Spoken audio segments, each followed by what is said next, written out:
first item of business for, do I call the meeting to order? Let's come out of public Yeah, first. the first item of business tonight is to come out of our non-public session, and so I will need a motion to do that, as well as to seal the minutes from that meeting. Madam Chairman, so moved. Is there a second? Second. Okay, thank you. I will need a roll call vote. Mr. Manning? Yes. Mr. MacDonald? Yes. Ms. Margison? Yes. Mr. Rayam? Yes. Mr. Mattson? Yes. And Mr. Rossi, who is trying to join us by Zoom. The chair votes yes. I vote yes as well. Okay, Sorry, I was thank you. muted. So we are now in public session, and the meeting can be called to order. So,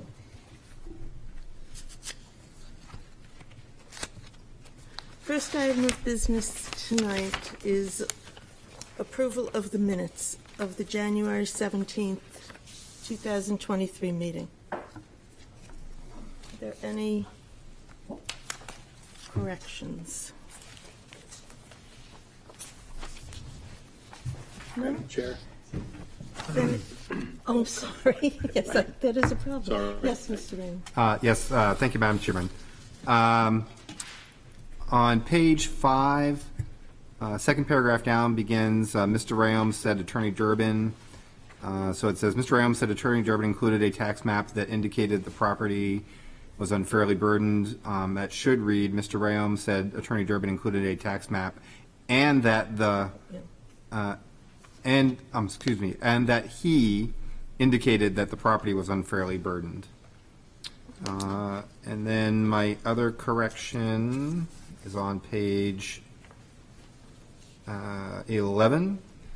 Second line from the bottom, he said the public had no outweighing concerns that what the applicant was looking for was unjust. It should read, he said the public had no outweighing concerns that would, add the word make, what the applicant was looking for unjust. So delete the second was and put a make in there. So read better. Okay, That's all I have. Thank you. okay. Anything else? Madam Chair, this is Tom Rossi. So is there a, Mr. Rossi has. oh, I'm sorry, I didn't know where that. Can you make him louder? Just two minor corrections. On page 10, third line from the top. Criteria is plural, so it should read, she said the applicant met these criteria. Mr. Rossi, I'm just going to interrupt you. We're having a hard time hearing you. Is it possible that you can speak louder? Yes. Can you hear me better now? Better. Thank you. On page 10, the third line from the top, criteria is plural, so it should read, she said the applicant met these criteria. Okay. And on page 12, last paragraph, first line, Mr. Rossi asked if the addition rather than is the addition. And the first word in the third line should be she said, not the said. Okay, thank you. Is there anything else? If not, is there a motion to accept the minutes with those amendments? So moved. Thank you. Second. Thank you. Okay. All those in favor, say Aye. Aye. opposed. Aye. Okay, thank you. Point of order. Yes. Because we have somebody on Zoom, do we have to do all roll call votes? Yes. Yes. Yes. Excellent point. So let's make that a roll call vote. Sorry. No, I never happened. Okay, so this is a roll call vote for acceptance of the minutes with the amendments. So, Mr. Mantle, Yes. Mr. MacDonald, Yes. Ms. Margison, Yes. Mr. Rayum, Yes. Mr. Mattson, Yes. Mr. Rossi. Yes. Okay, and the chair votes yes. So again, we have approved the minutes tonight. Okay. The next item of business is a request for a rehearing for 32 Voss Avenue. Is there anyone to speak to this? This is just a request for rehearing. I'm sorry, you're right, my fault. Sorry. Request for a rehearing. Is there anyone to speak to this? I would move that we deny the request for the rehearing. The ZBA did not make any errors of fact or law in deciding not to give the applicant the variance applied for. Anybody else? Was that a motion to? It wasn't yet a motion, no. Oh, okay. I thought It it said wasn't, I mo- move. oh, okay, Yeah. I thought you said that you just. I can say it again. I'll move that we deny the request for rehearing in that the ZBA did not make any errors, misapprehend any law or fact in denying the variance. I'll second that. Okay. Is there discussion? Well, I'm sorry, Madam Chair, do you want discussion on our motion? If By people the want, motion makers? yes, please. Well, I will say that this application was for a use variance for a use art studio that is not permitted in the zoning ordinance, and therefore the ZBA is unable to give a use variance for something that is not allowed in the zoning ordinance. Do you have anything to add, Mr. Ram? Yeah, for my second.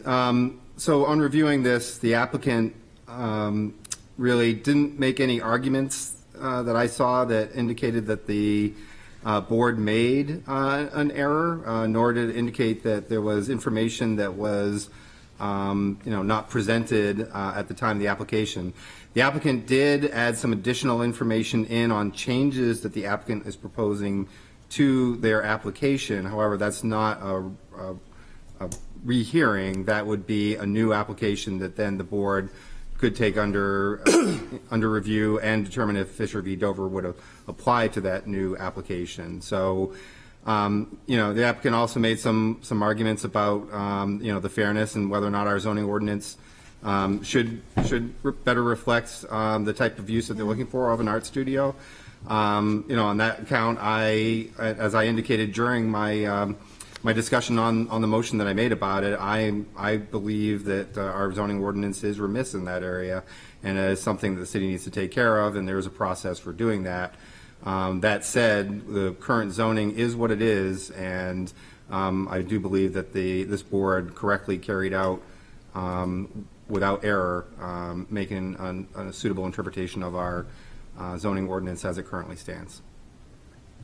Mr. Mattson? Yes, I would also just add that I agree the request for rehearing, it made an interesting, brought up some interesting points regarding the fact that our ordinance should probably allow art classes and favoring the arts in regards to our master plan. And as much as I agree with that, it doesn't really address the issue of hardship with that individual property, which was the main concern, and that hasn't changed. So as much as it would be great to see art studios in residences, the ordinance currently doesn't allow it, and if there's no hardship, it can't change our decision. Thank you. Anybody else? Okay. The chair is also going to support the motion. I had the same thoughts as Mr. Ram and Mr. Mattson had.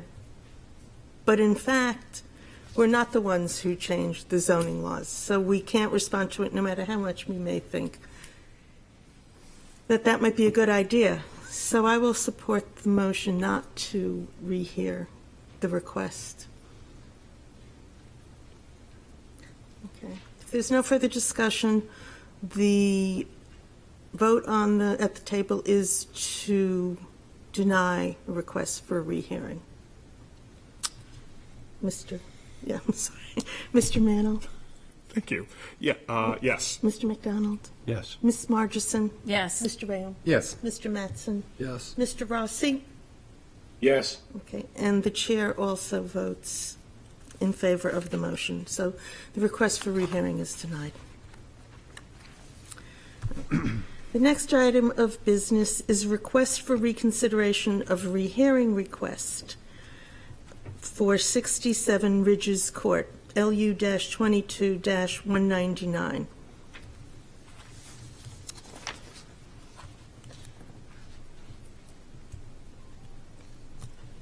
We have a recusal for this? Yes, we do. We will recuse on this one on the basis of being in a butter. Okay, so Mr. McDonald is recused. And what do we say about this, board?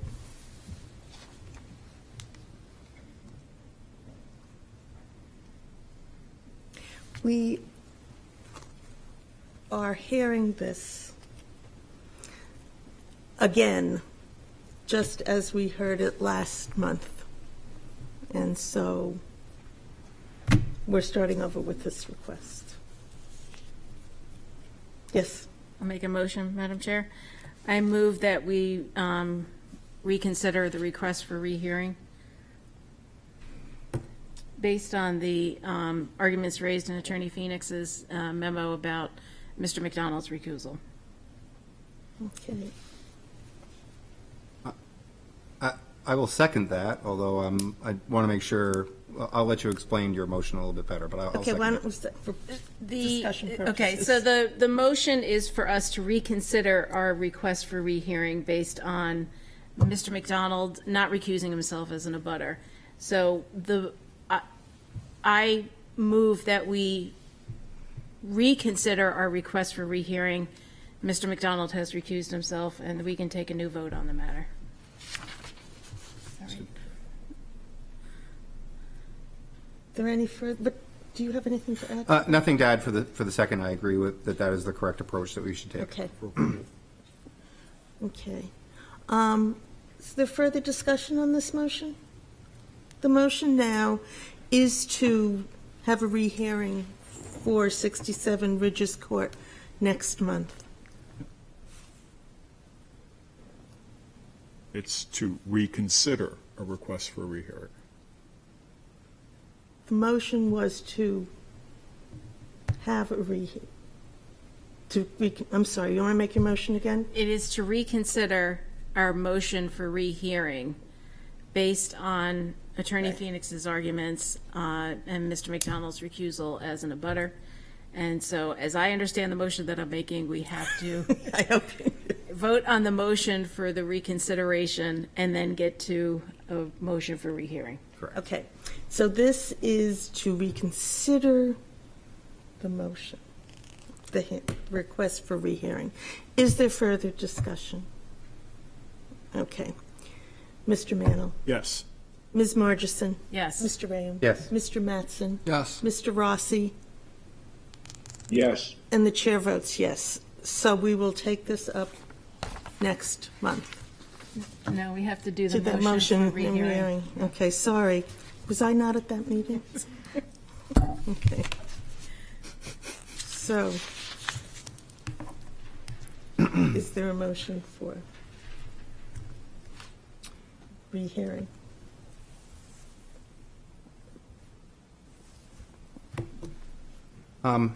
Who's keeping? up Madam with Chair, if I this? can maybe Yeah. just make some comment first and just Yes, say. please. When the board considered this the last time, there is basically to re-summarize the history is the applicant came before the board, was denied, the applicant reworked it, and was denied based off of a decision that the statute of Fisher v. Dover applies.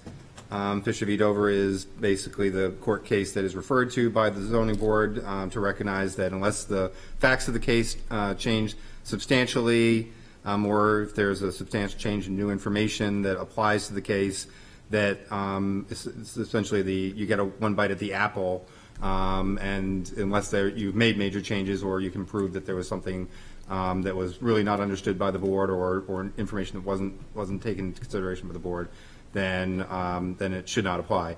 So as I indicated last time, I did think that that was a very close vote of a undersized board. They were meeting with fewer than the total number of board members that could be voting on it. There was some potential that there was it was brought up that Fisher v. Dover should not apply was the motion that was made, which is opposite of the normal motion that would be made to invoke Fisher v. Dover. Is that a fatal flaw in itself? Perhaps not, but it was further compounded by sort of just some of the nature of the discussion surrounding that motion. I don't think that the applicant ever really got a full explanation and understanding of the board's thinking regarding the invocation of Fisher v. Dover. So with that, my recommendation the last time was that the board rehear that. That it may very well be in the end that the board once again decides that Fisher v. Dover is in fact properly considered for the request. But I just think it would give an opportunity to provide further information to the applicant so that they could understand the board's intent better. So I think that's, in my mind, the main reason why it should be reheard. Perhaps some of the further information that was provided in some of the why we're reconsidering it tonight could also be another factor to really just give this whole matter a clean slate and say, yep, we will look at it again and really decide definitively and with great explanation what our thinking was as a board.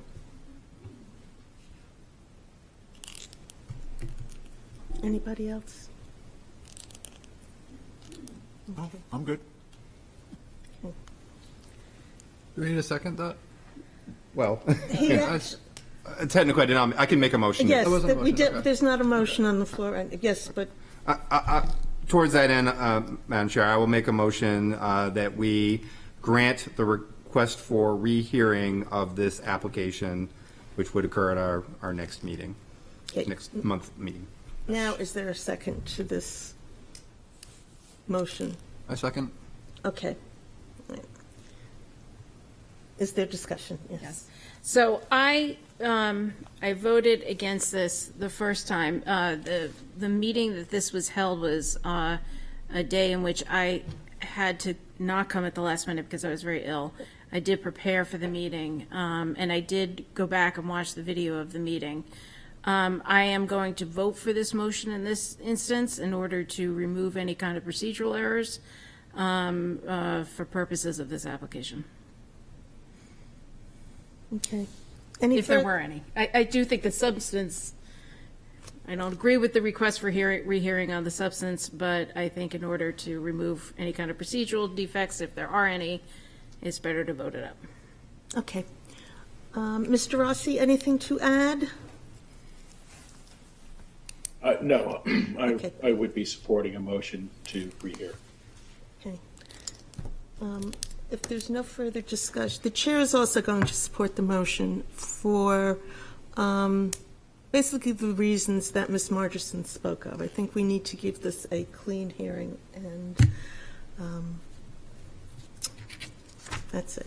So the motion, a yes vote, says we will rehear this request next month. Okay. Mr. Mannell? Yes. Ms. Margerson? Yes. Mr. Rayum? Yes. Mr. Mattson? Yes. Mr. Rossi? Yes, And the chair votes yes. So we will be discussing this yet again. Okay. The next item of business is the request of Nisley, I believe is how it's pronounced, LLC owner for property located at 915 Sagamore Avenue, whereas relief is needed to demolish the existing building and construct new mixed-use buildings where residential and office uses are not permitted. 2, a variance from section 10.113.20 to allow parking to be located in the front yard and in front of the principal building. 3, a variance from section 10.1114.31 to allow 2 driveways on a lot where only one is allowed. Said property is located on Assessor Map 223, Lot 31, and lies within the waterfront business, WB District, LU 22-229.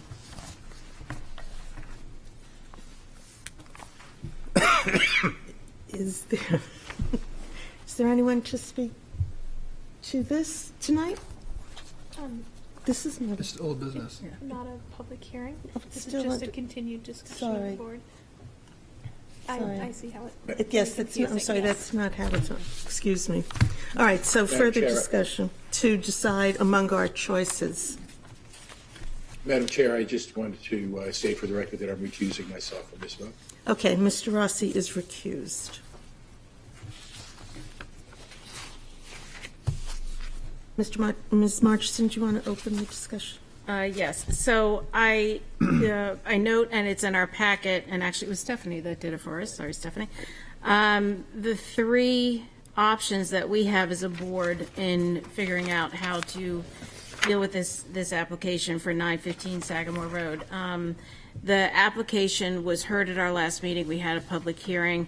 It was tabled or postponed for purposes of allowing the applicant to come back. And so as I understand it, we have three options to choose as to which way that we would want this application to be heard. I think it's probably no surprise at the meeting I did object to the application being postponed or tabled because I didn't feel that it met the criteria for that. We had an application a few months ago, Islington Street, where we actually did postpone the application, continued it, because after the public hearing, it was determined that the drawings and plans were not complete. And then Peter, who was our aide at that time, who was the code official, indicated that it did not meet the minimum qualifications for hearing the application. I believe that we should be voting the application up or down based upon the information that was presented to us, that it did not lack sufficient information to take action, which would be the third option, deny without prejudice. So I believe that we should make the decision, which is the number 2 option, on the information presented at the January 17, 2023 meeting. And we should vote to approve with stipulations, or deny the application. I'm not making a motion, this is just a... Okay. Mr. Ram?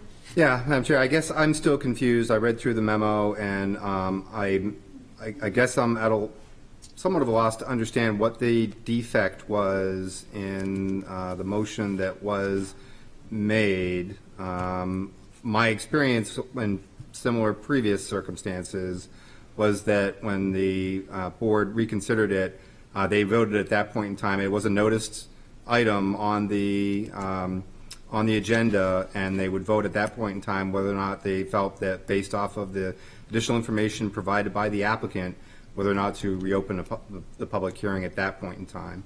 So I'm at a loss as to why we're discussing this right now. And then the second part is I do have a question for city staff, which is the applicant has not resubmitted anything at this point in time. Is that correct? So, yes and no.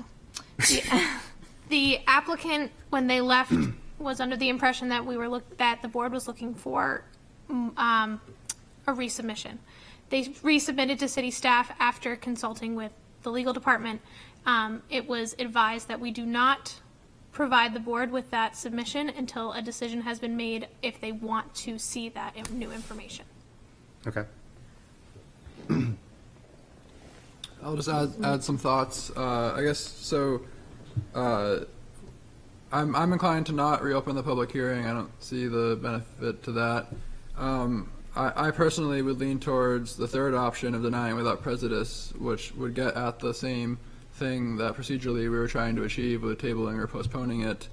But I am open to the discussion with the board for number 2 to actually make a decision on it tonight with the application at hand to approve or deny it.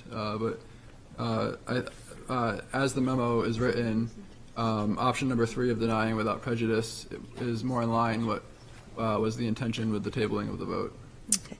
I'm just going to put the question before you that if you feel confident about the 3 choices, that's terrific. If you would like more explanations, we could get some legal advice this evening.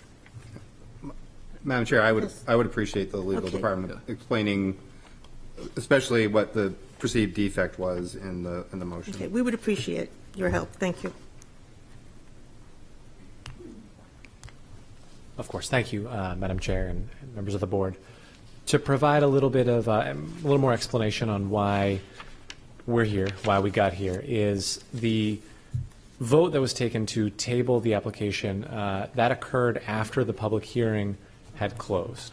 So that is why staff interpreted that vote to mean that it was going to be postponed, which would preclude a public hearing or acceptance of any new information on the application. Now, the applicant did submit more information, as Stephanie said. The applicant did submit more information thinking that it would be helpful to the board, but the board can't accept that new information unless there is a public hearing. So if the board would like to review any of the new information submitted by the applicant, they would have to have a public hearing, which would need to be noticed so that all interested parties will know in advance that this is happening, that they have the opportunity to come and speak as well in regards to the motion. Another option provided here is option 3, which is a somewhat new option. This was just enacted last August by the state legislature, and that provides the board with the option to deny without prejudice, which means that this kind of gets you around the Fisher v. Dover issue that you all had mentioned earlier, meaning that the applicant can resubmit a substantially similar application, but there is a requirement that there's a finding of fact by the board that there is some other additional information that the board needs in order to reach its conclusion. I'd be happy to answer any questions that the board might have on any of that or anything else. I guess just what would have been a better motion in the legal department's eyes that could have avoided this situation, or was there none? You could have at that time reopened the public hearing and then continued the public hearing to a date certain. That would avoid the need to renotice the public hearing. But given that you had closed the public hearing already, you couldn't then, people could leave presumably and not know that they will have another opportunity to speak. Okay. And I'm sorry, and to reopen the public hearing, that would require a suspension of the rules. I'm A sorry. suspension of the rules to reopen the public hearing. Okay. Any further questions? Thank you. Thank you. So, in order to go by number 3, we would need to decide that we needed new info. Does anybody feel that's the situation? Okay, then I guess, I'm sorry, go ahead. I interpret that at the time that we had the public hearing, we would have denied without prejudice so that we lacked sufficient, because made the finding that we lacked sufficient information to take action. Okay, I thought it was that we wanted new information for number 3. But, all right. And I mean, my objection to this was that I didn't think that we lacked sufficient information. I felt that the applicant was encouraged to revise the application based on the comments that we made while we were deliberating, and I thought that was improper. I thought that we just needed to vote it up or down. Okay, so where would you like to go with this? Madam Chair, I will say, unfortunately, I believe Mr. Mattson is trying to get us around this by looking at the number 3, but I don't think the issue was a lack of sufficient information, as Ms. Marges has pointed out. That to me would imply that they had not met all the requirements of the zoning board's requirements for information to be submitted for us to have a full and proper understanding of a particular case. I do believe the applicant had provided us with sufficient information.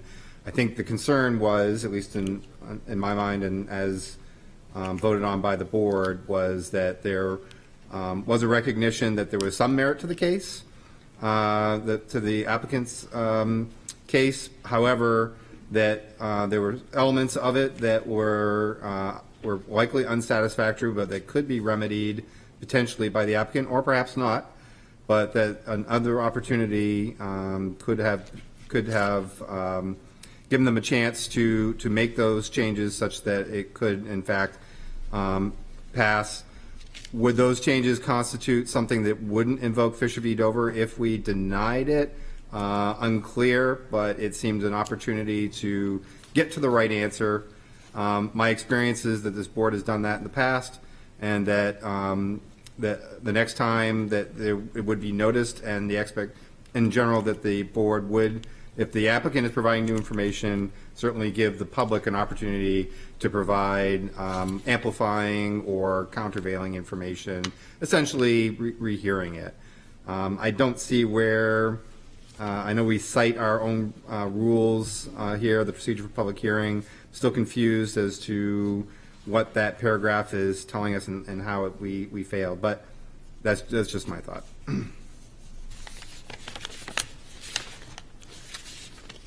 Would anybody like to make a motion? Just suggesting. Okay.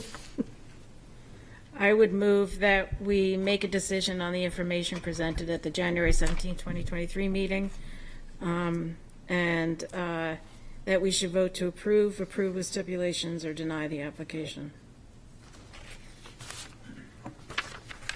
Is there a second? Second. Okay, would you like to speak to your motion? Everything that I've said before, you can use my previous comments. I feel like this was not a situation where we lack sufficient information. I think it's the most appropriate thing for us to vote on the application as it was presented. Mr. Ram? Who seconded this? Mr. Mann? Yeah, I mean, the applicant came, he gave us a full packet. We had the information to make a vote, yay or nay.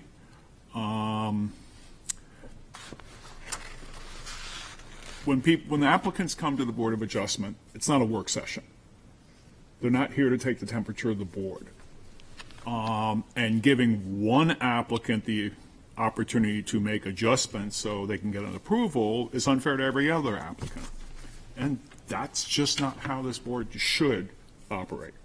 I've never seen it operate that way in the past. So, I mean, yeah, I mean, I would go with number 2, make a decision as we should have done that day last month.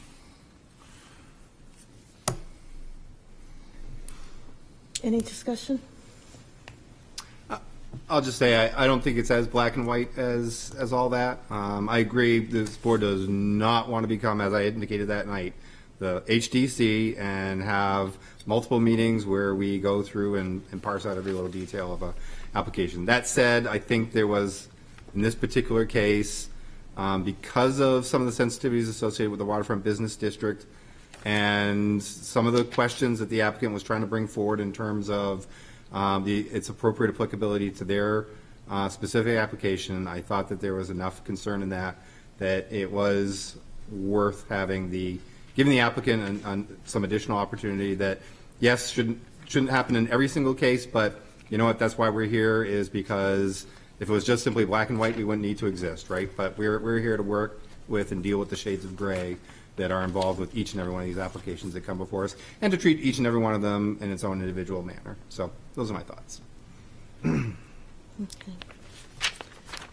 Do you know if this was for this one, right?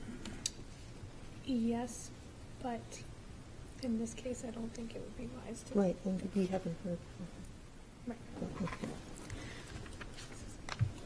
Excuse me. It might. So, the motion is to go with number 2. Mhm. It doesn't suggest which one of those choices we Right. do. So Okay. if the board wants to go ahead and vote on that, then we would need a Right. vote to Right. accept, deny, or accept. Okay, so the motion tonight is to go with the number 2 choice on your paper. Okay, and once that vote is taken, then we need another motion to decide where we go next. Okay, so this vote is just to consider our other options, actually. I can't wait to get to a variance application. I know, me too. All of a sudden, it seems like fun. Okay, does everyone understand the motion then? Mr. Mennel? Option 2, yes. Mr. McDonald, Yes. Ms. Margison, Yes. Mr. Rayum, No. Mr. Mattson, Yes. Mr. Rossi, and the chair votes yes. So, it is now up to us to decide to vote to approve with stipulations, or deny application. Those are our choices. Can I Oh, I'm sorry. Can I just ask if we can do this at the next meeting so that we have an opportunity to go back, reread the materials, and watch the presentation I again? certainly think that I would be think in all helpful. fairness to the Oh, applicant. Is that a motion? No, I'm just wondering if, If we can we can- legally do yeah. that. Yeah. so I would move, is everybody okay? Okay. I would move that we vote on this application at our next regularly scheduled meeting so that all the members of the ZBA can reread the applicant's materials, rewatch the deliberations, and make a informed decision based on their presentation and our discussions. That was a long motion, but I will second it with the idea that we are postponing further consideration for a month. Right. Yeah. Okay. I think I'm not going to ask. So Is the there motion's a further request, discussion? motion's a request to postpone until March? It's to make our decision in March. Correct. Yeah. Yes, yes, and. Second. No, It's been seconded. I just have a Seconded. question of discussion. Yes, please. I guess it could be dealt with at any point, but I'll ask it now, is for the nature of adding stipulations, could it be something as specific as requiring one of the offices to be waterfront business, or is that too specific? That's, yeah. I suppose- Or also like limiting the number of units, that, like we could add those stipulations, or? That, I would say all of those things are possible during the discussion. Okay, so we can, at the next Right. meeting. But Okay. as I understand it, this is really for us to refamiliarize ourselves with Right. the application, since it has been a while. Yep. Okay. So, okay. So a vote for this will be at our March meeting to do yay, nay stipulations. Have the discussion. Okay, Mr. Mannell, Yes. Mr. McDonald, Yes. Ms. Margison, yes. Mr. Rayon. Yes. And Mr. Mattson. Yes. And the chair votes yes. So, Am I going to be here? okay, I actually think we're in new business now. I can just run a regular You meeting. recused from this application. Just wondering if I'll be away. Don't even think like that. The request of Valway Living Trust and William P. and Elizabeth Valway trustees, owners, for property located at 51 Spinney Road, whereas relief is needed to construct a new detached garage, which requires the following. 1, variance from section 10.573.20 to allow A, 4-foot side yard setback where 10 feet is required, and B, 4-foot rear yard setback where 10 is required. 2, variance from section 10.521 to allow 27% building coverage where 20 is required.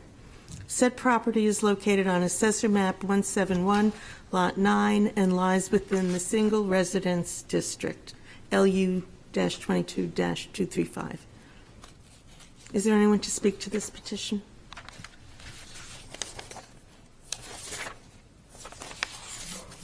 Good evening, everybody. My name is William Valway. I live at 51 Spinney Road. I submitted this petition. So I'm here to answer any questions that you might have for me. I know I do need a variance for the setback. I think it's required 10 foot. 4 feet is what I'm hoping to get. And what was it, the percentage of building coverage from 20% to 27%. So I was hoping if you had any questions for me, I could answer those. In order for us to approve a variance, there are 5 criteria that it has to meet. Are you familiar with those? Yes, yes. And I would did you fill like those to out. speak to them? Yes, I do have those right here. the variance is in contrary to the public's interest. The garage is replacing a smaller shed, which is already located on the property in the lot on the corner of the lot where I hope to put the garage. The existing shed is only 48 square feet, which is barely enough space to put basic yard supplies, so a garage would be ideal. The spirit of the ordinance will be observed. Adequate light and air space between the properties would be observed in the garage, the single-story garage. It's got a shallow roof line. It only stands 13 feet tall, so I don't feel it would be an eyesore. Very low profile. Next is substantial justice would be done. The property, like I said, the property already has a shed at the location, and it's just too small for a yard of my size. And I see a lot of lots, Portsmouth lots are pretty small. So putting a garage on them, I know, is pretty difficult. This is part of the reason I need this garage at the residence. The next one is the values of the surrounding properties won't be diminished. My abutters to the south and the west have natural bushes, trees in this area. So I feel that there's already a privacy barrier there already. There won't be any windows on this garage, basically just the one door on the east side facing my house. So I think there's plenty of privacy for the abutters. And the literal enforcement of the provisions of the ordinance would result in unnecessary hardship.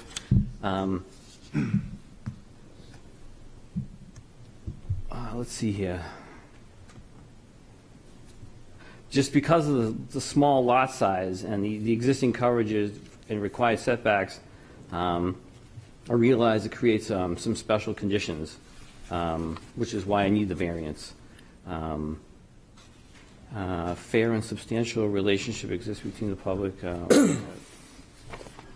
It's a single-story garage with a simple slab. It covers minimal coverage in the yard, so there'll be plenty of access to sight lines, the air space between the neighbors.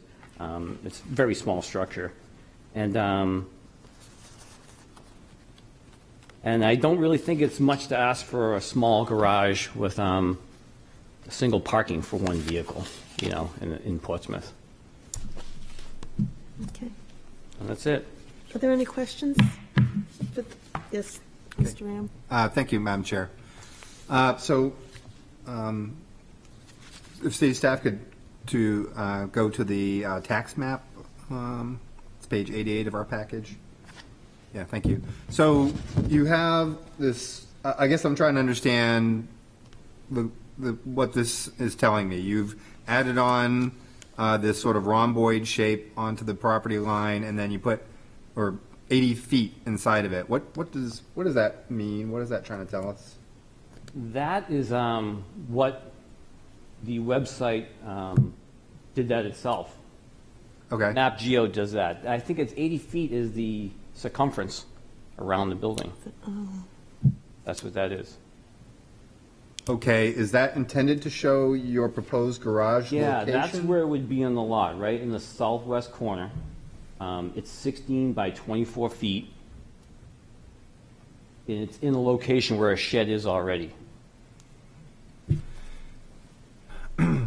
Yeah, so I guess toward that, your picture, so your next picture up above, page 87 of our packet, I guess my impression was that this shed appears actually more towards the other side of your lot, but perhaps I'm confused about what this picture is trying to tell me. Yeah, that shed is located in the southwest corner, which is, if you go back to the other one, that far corner to your lower left, that's the southwest corner. That's exactly where the shed is now.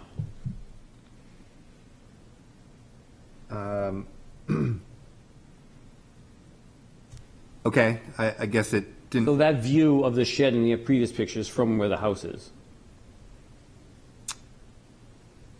okay. All right, Okay, I'm it's understanding it a left. little bit better now. Yeah. Okay. So you're proposing, so you're proposing on the next page, page 89, or a couple pages down, you're proposing your garage has an opening to the right-hand side. I guess I don't understand, what is your driveway going to look like that would be where you want your garage door opening? There's nothing really illustrating how you plan to get back and forth to your garage. Can you go back to the other picture showing the lot? No, the other one before that. Oh, Mr. Valway, will you please take the microphone with you? Oh, sure. This one here? Yeah. Yes, please.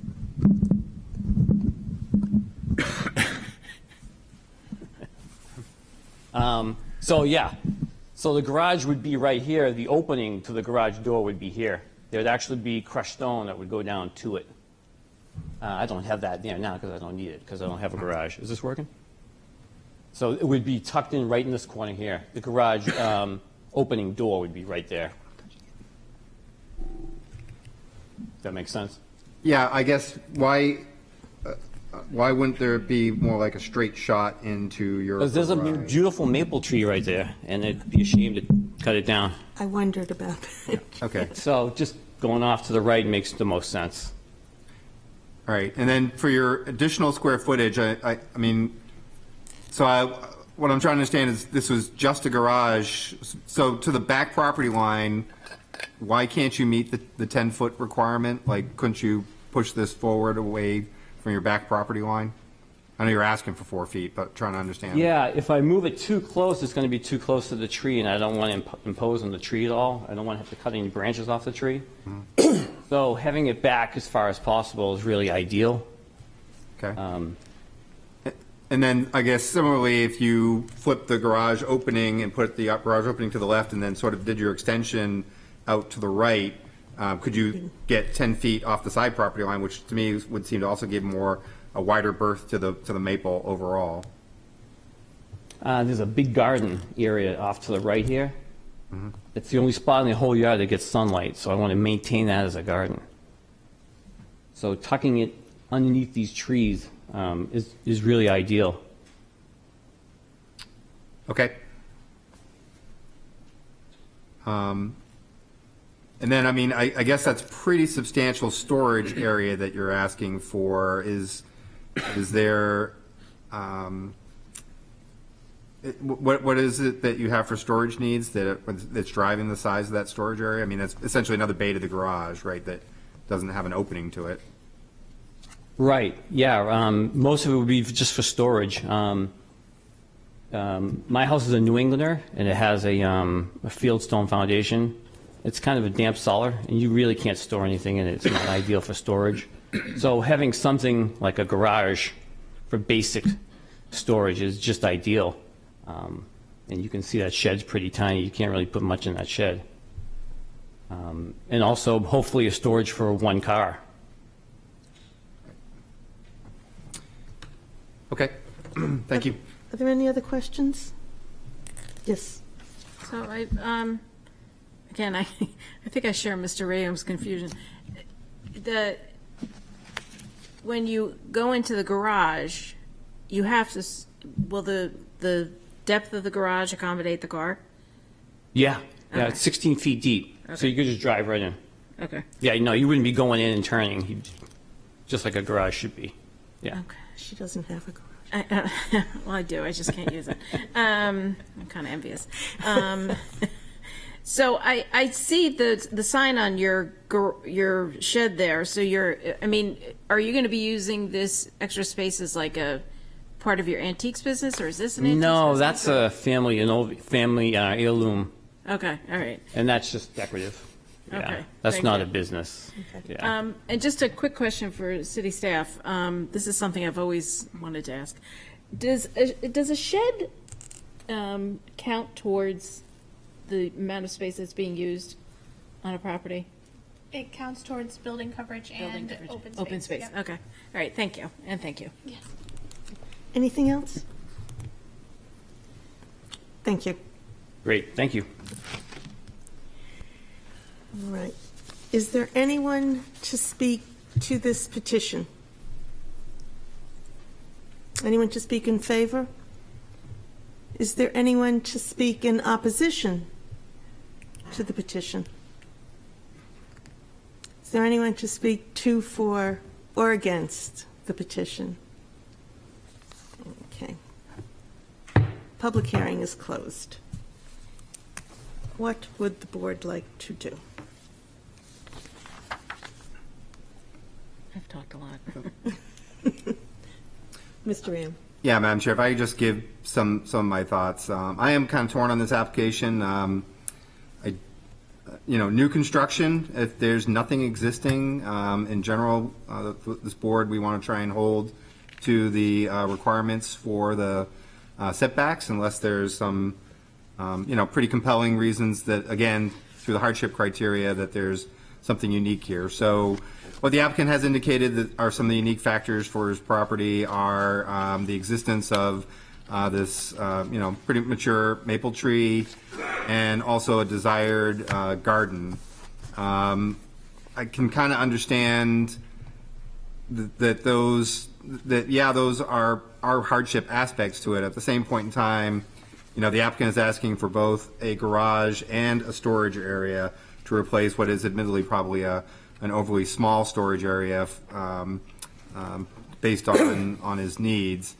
One of the applicant's arguments is that I own a small lot and therefore that's a hardship for me. Well, okay, there's all kinds of small lots in Portsmouth, and most of the folks on those small lots don't have garages because they simply don't have the room to go and put a garage. So, to grant relief here, I'm kind of torn on. At the same point in time, it does appear that the neighboring abutting properties, although the tax map I don't think is entirely accurate, lot 171-18 does have structures on it which aren't really shown on this map. There is, in terms of light and air relative to the abutters, the applicant has made a good argument that, what he's looking for is just a single-story garage with a relatively shallow pitch roof. So from a light and air standpoint, it would be a little less impactful, even if it was only 4 feet off the property. That said, we all also usually, the applicant can also make an argument that, what they're asking for is pretty small from a footprint standpoint, and this is essentially a two-car garage. Admittedly, the applicant is only really using one half of it for a car, the other half for some more generalized storage. So those are just some of my initial thoughts. I'm kind of torn if we can grant it, or if really it should be reflective of something smaller. Perhaps getting one of the two things that the applicant is looking to try and achieve with this building, but being more respectful for the setbacks with doing so. That's all. Yeah, I'll just add my thoughts at this point as well. It is, so the lot is actually less than a third of the size of the required minimum lot size for a single-family residence, so it is definitely smaller than was intended for this zone, and I think the issues and the request for relief arise because of that. It would be great if the structure being proposed could just be placed to meet at least one of the two, or even both setback requirements. I do see the challenges involved with that. I guess also the neighbors did express some support, but I agree with the point about with new construction, you would hope that it could be achieved without needing relief. So yeah, those are my thoughts at this point. Okay. Ms. Murchison? So I too had concerns about this application. I think the applicant has substantially addressed them. I do note that this property is smaller than the adjoining properties, in addition to being less than a third of the size needed for the minimum lot in the zone. So I think I am inclined to grant it. I do wish the structure were smaller, I'll be honest. I think it could be smaller, but. Mr. Rossi? Yeah, I do think this is kind of a close call, but it's a large variance that's being requested with regard to building coverage percent, and also with regards to the lot line clearance. I think when it all nets out, to me, I I'm sorry, acknowledge could that you this is speak up again, accept- please? Sure. Do you want me to repeat what I said, No, or should I just you can keep going? continue. So I think on net, I feel that this proposal just overburdens the property for what it is. I don't think it has the capacity to take on this size of a structure in this location. So I would not be supporting the variance.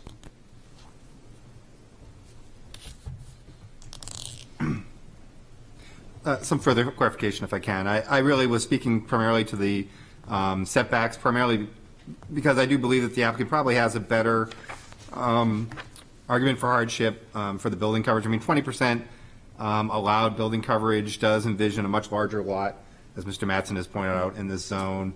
So I'm willing to give more relief based off of that fact. It's really the setbacks that are bothering me more. As I did indicate, I am kind of torn. With it, I mean, there's some things going forward as well. So. I'm going to support this motion. I think the change in coverage is from 20 to 27% is not that significant. And even though the garage is built bigger than the shed, it's far away enough from the buildings behind it, beside it. It isn't going to, the light, the air.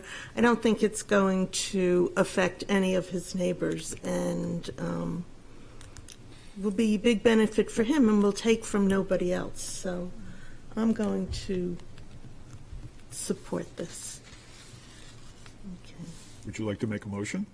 No. She can't, she's chair. I can't. I'm saved. All right.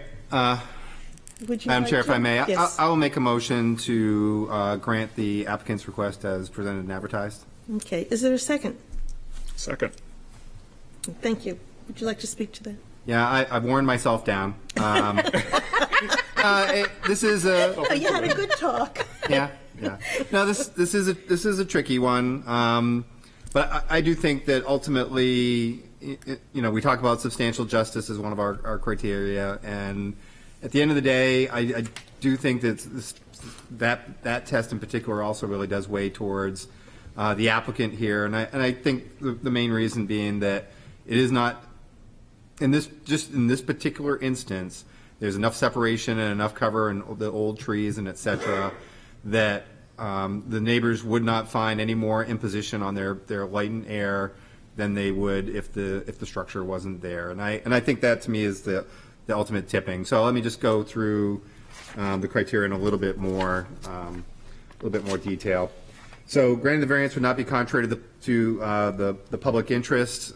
This is situated at the rear side of the property.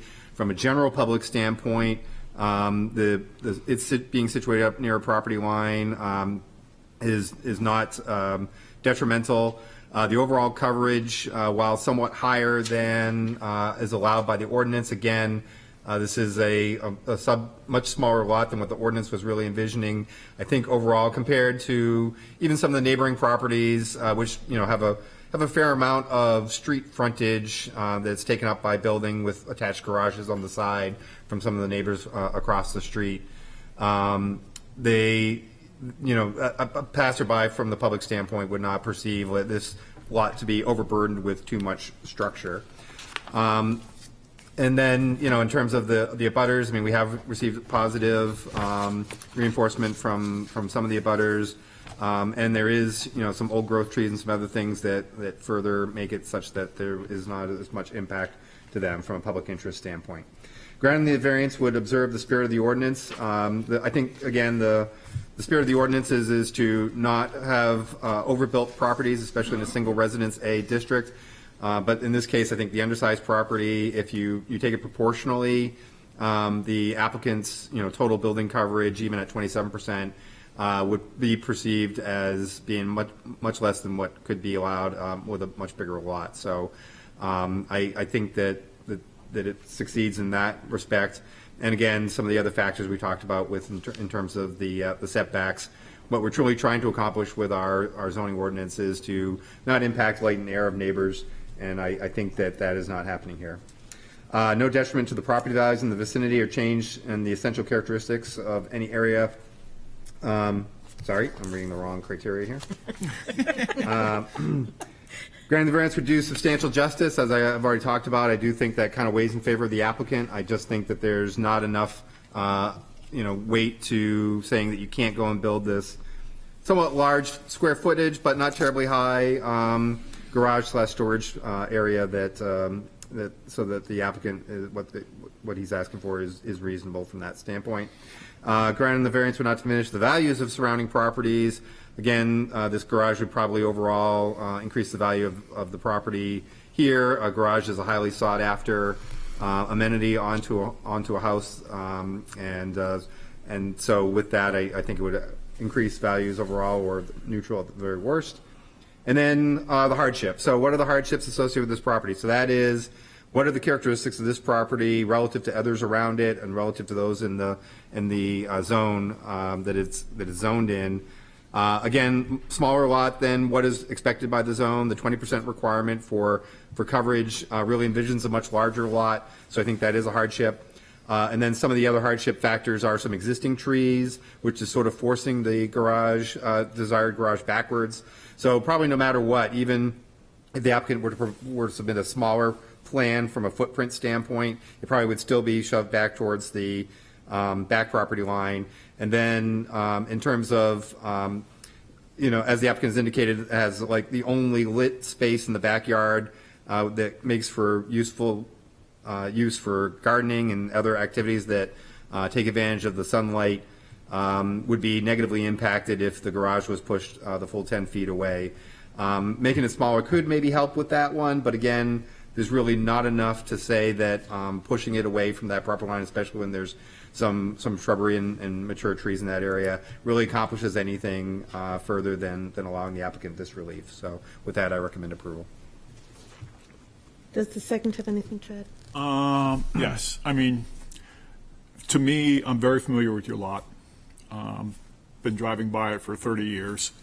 Yeah, I mean, given the size of the lot and what it's zoned for, yeah, in itself, it's a hardship. It's a third of the size of what it should be. So the building coverage doesn't bother me at all, simply because if he put a 10 by 10 shed in his backyard, he'd still require a variance. Forget about the setbacks. But, all the setbacks are, 4 instead of 10. I don't see that as a big problem, given the nature of the lot and the support of a direct abutter. So I will support the motion to grant. Okay. Is there any discussion on the motion? Okay, so a yes vote will allow the garage to be built.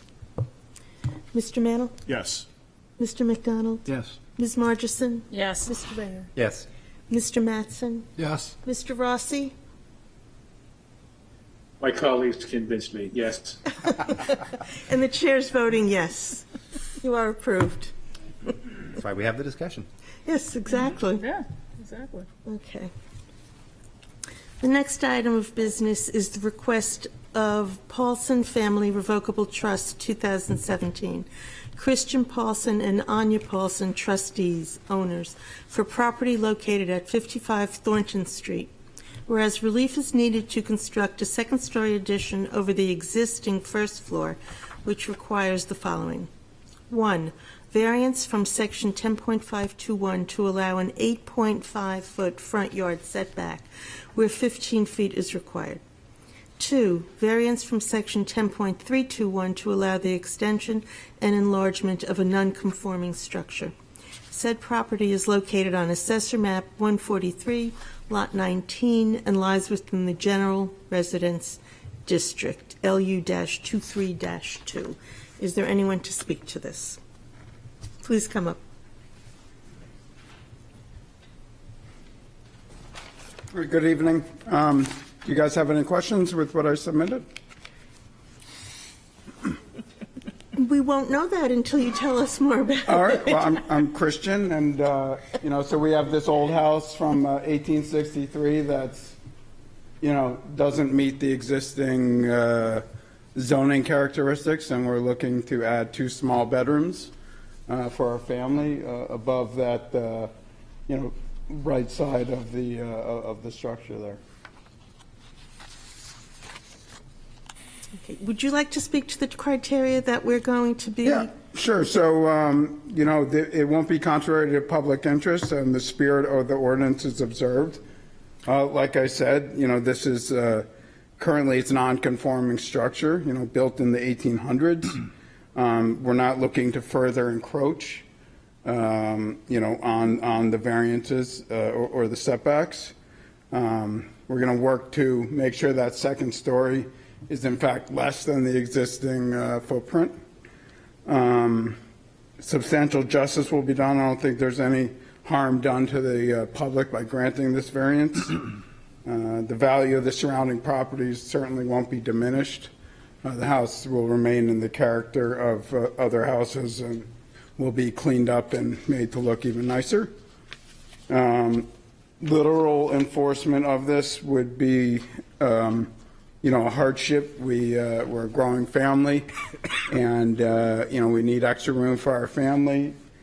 Furthermore, you know, we're not changing the existing footprint of the house. We're just going up above part of the house. I think that's all I had as it relates to the criteria. Okay. Are there questions? Thank you, Madam Chair. If city staff go to page 106 of our packet.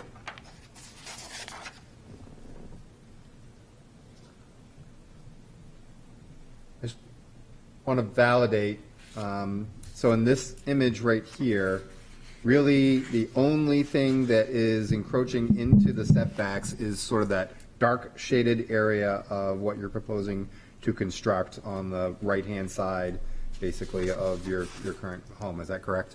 Yeah, if I may, I'll point out on this drawing here.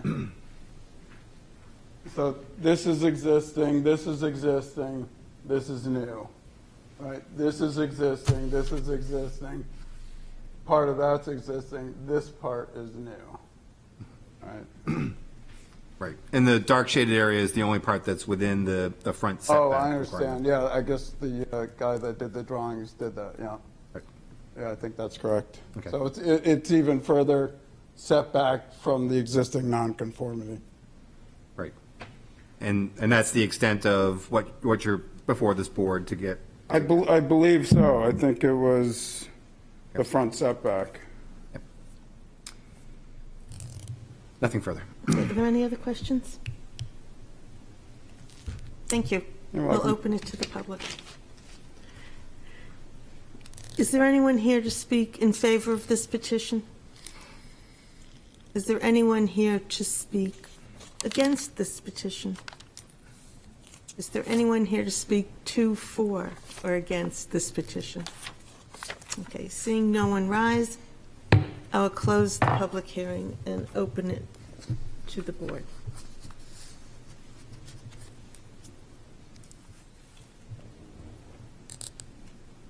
Anybody?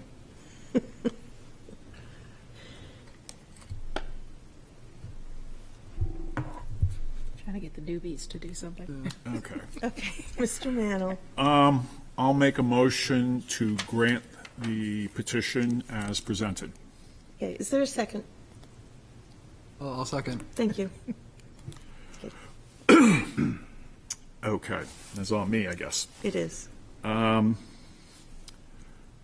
Considering what we're seeing here, I don't believe this is a big ask.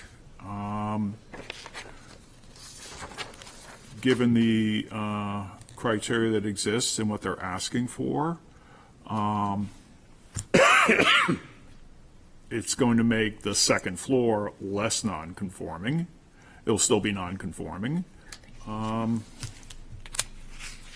And Any application that makes a non-conforming lot less non-conforming is a good idea for me. Speaking to the criteria, 10.233.21, granting the variance would not be contrary to the public interests. I do not believe it would be. I don't believe the public would be affected.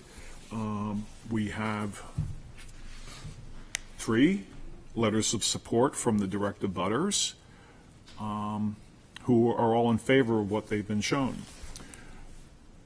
10.233.22, granting the variance would observe the spirit of the ordinance. Yes, it would. As the applicant said, they've been here, they've already redone some of the house, they're a growing family. 10.233.23, granting the variance would do substantial justice. I believe that it would. As I said, it would make the second floor addition is less non-conforming.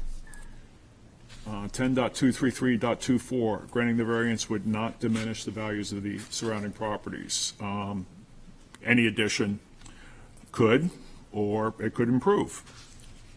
In this case, it would be an improvement. You have a bigger house, a brand-new structure. I think it would enhance the surrounding properties, definitely not detract from them.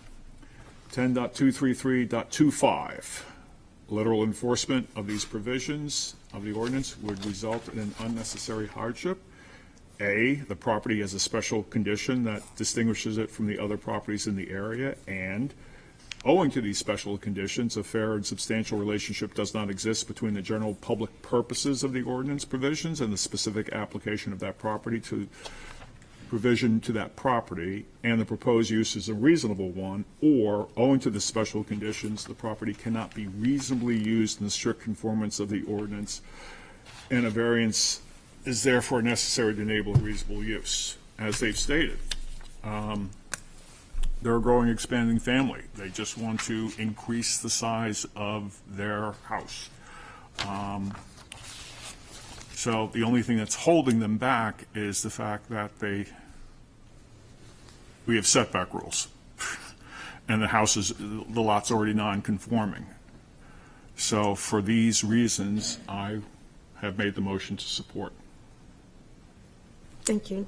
Would the second like to add something? Yes, I'll just add, so it seems like the reason for the variance is because this was an existing home that was built before the zoning existed.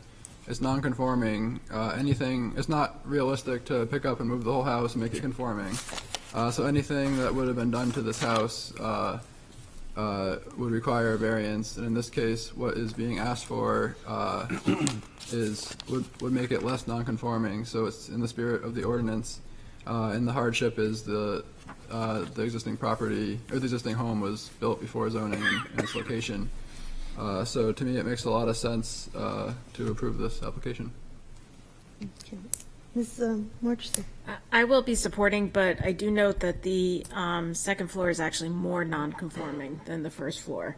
It is 8.5 feet as opposed to 5 feet. It's actually goes out over the 5 foot. No, that's. If I could just yeah. clarify, my intention of what I was stating is that the second floor is set back further from the front property line than the first Set floor. back further. So even though it's still I'm within, thinking it's the right side. I'm sorry. yeah, it's still My within mistake. 15 My feet, but mistake. it's further back. Yeah. Yeah. Okay, just forget what I just said. I thought it was the left-right side. Okay. It's late. Any It is. further discussion? Okay, the chair is going to support this. I think it's a fairly minor request that's going to give this family a lot more room, and I think that works for us. So, the motion is to support the petition. A yes allows this new addition. Mr. Mantle? Yes. Mr. McDonald? Yes. Ms. Margison? Yes. Mr. Rayland? Yes. Mr. Mattson? Yes. Mr. Rossi? Yes. Good. And the chair votes aye. You're approved. Thank you. Okay. 6 yeses, 1 aye.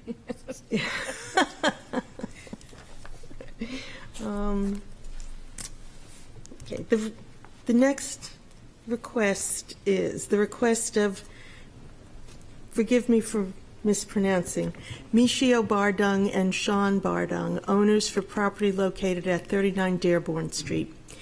Whereas relief is needed to construct a second story over the existing 1.5-story building.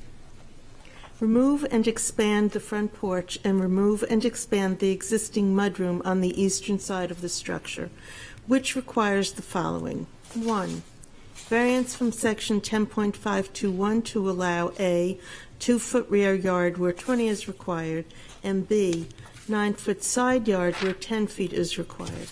Variance from section 10.321 to allow the extension and enlargement of a non-conforming structure. Said property is located on Assessor Map 140, Lot 3, and lies within the General Residence and Historic District. Is there someone to speak to this petition? Good evening. I think there's 2 of these, right? My name is Amy Dutton. I am representing Michio and Sean Bardung. I work out of Kittery, and I'm a Portsmouth resident. So,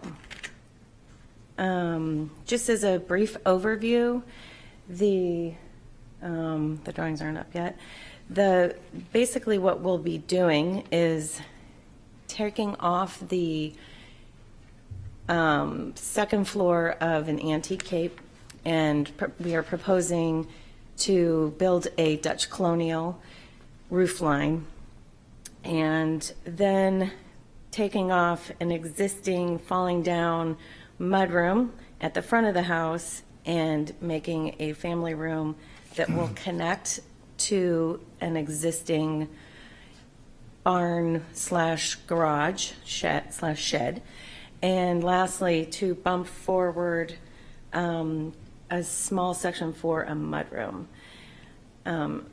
Just for clarification, we are in front of HDC. We've been through 1 work session, and the homeowners understand that should this not pass tonight and we're still in front of HDC, we would have to come back. So we do understand that. The feedback from the first HDC work session was that I actually had the family room pulled away from the shed, and they seemed to not like that. And so we revised the drawings quickly and connected it to the existing shed. That does mean that we have to raise the roof up, but I don't believe that impacted anything here, correct? Yeah, okay.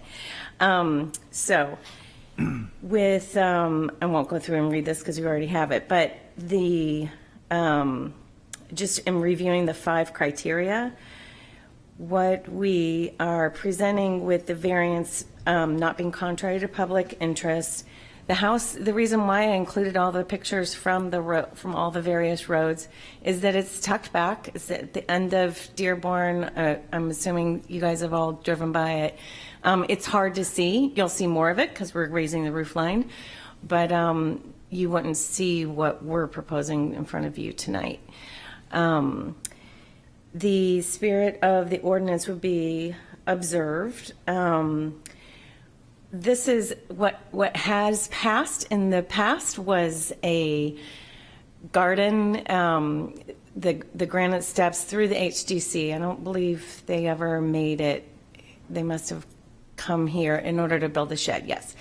The intention was always to build a patio and a courtyard, and this will allow us to actually finish what has already been approved. Substantial justice will be done. The existing home, as you can see, is tucked back in the, I guess, I have a hard time with the front, because it's running the water. So I think of the water as the front, but I think the front is actually from Dearborn Extension.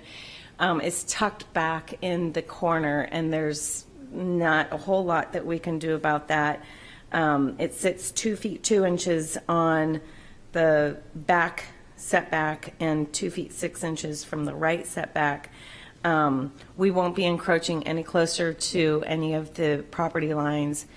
And so I think ultimately no harm will be done to the neighborhood.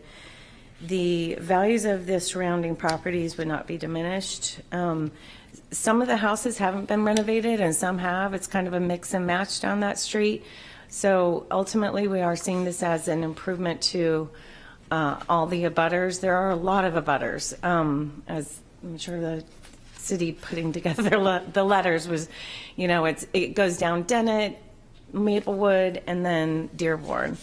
That being said, there are 2 direct abutters. One of them actually does have a visual variance, a viewing easement, so we couldn't go any closer to that neighbor anyway, because we would be asking for that setback relief. And then lastly, the hardship piece of this, I just want to point out a few items. We cannot comply to code and replace that roof line and just fix it. Right now, you walk up the stairs, there's a bedroom on the right, bedroom on the left, that's it. And so the only way for us to get there's literally not a bed wall. We can't, Sean has a hard time. You can basically just walk around 3 feet of the second floor. So once we start thinking about how to expand that square footage, we really have to take the roof system off. They are a family of 5, and their children are in their late teens, 20s, and they plan on retiring here. So this is a house that will potentially have grandchildren, and it's just simply not big enough. And lastly, the mudroom. I think everybody wants a mudroom. It's New England, right? I think we all kind of get that one. So with Sean and Michio both working from home and growing family, that's the addition parts of it. So can I answer any questions? Yep. Did anyone? Yes, Yeah.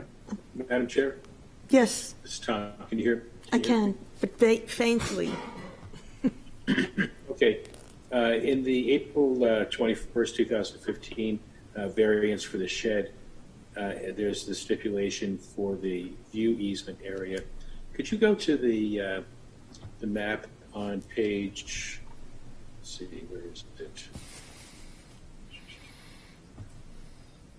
Could you scroll to the one, the map that shows the property, so I can get a better understanding of where the view easement is, how this is not impacting it?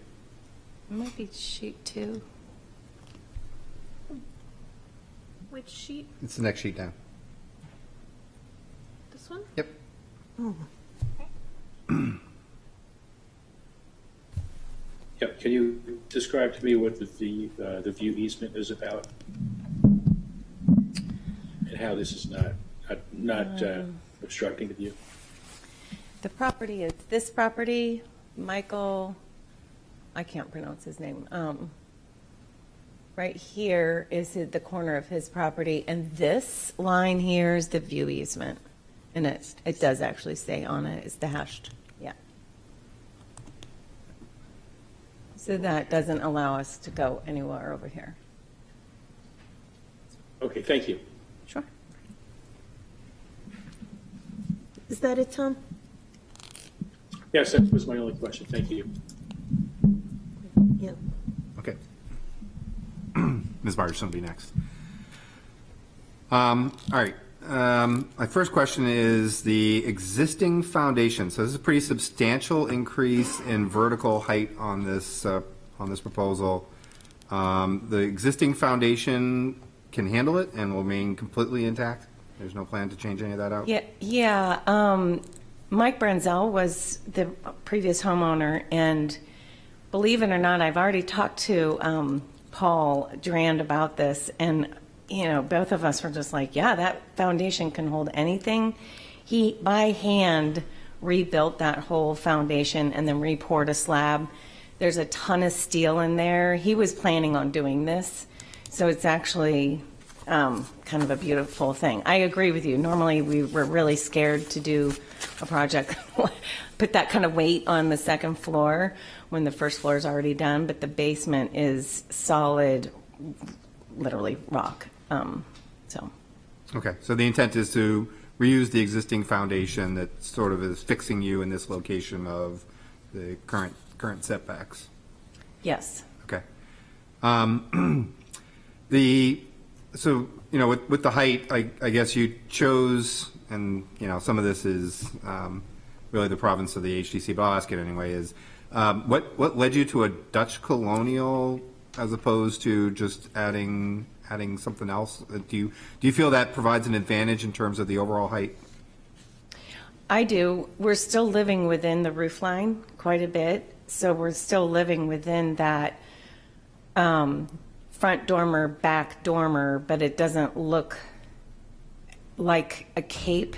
What we were trying to do was not have it look like an expanded cape, which I think would look a little bit too modern.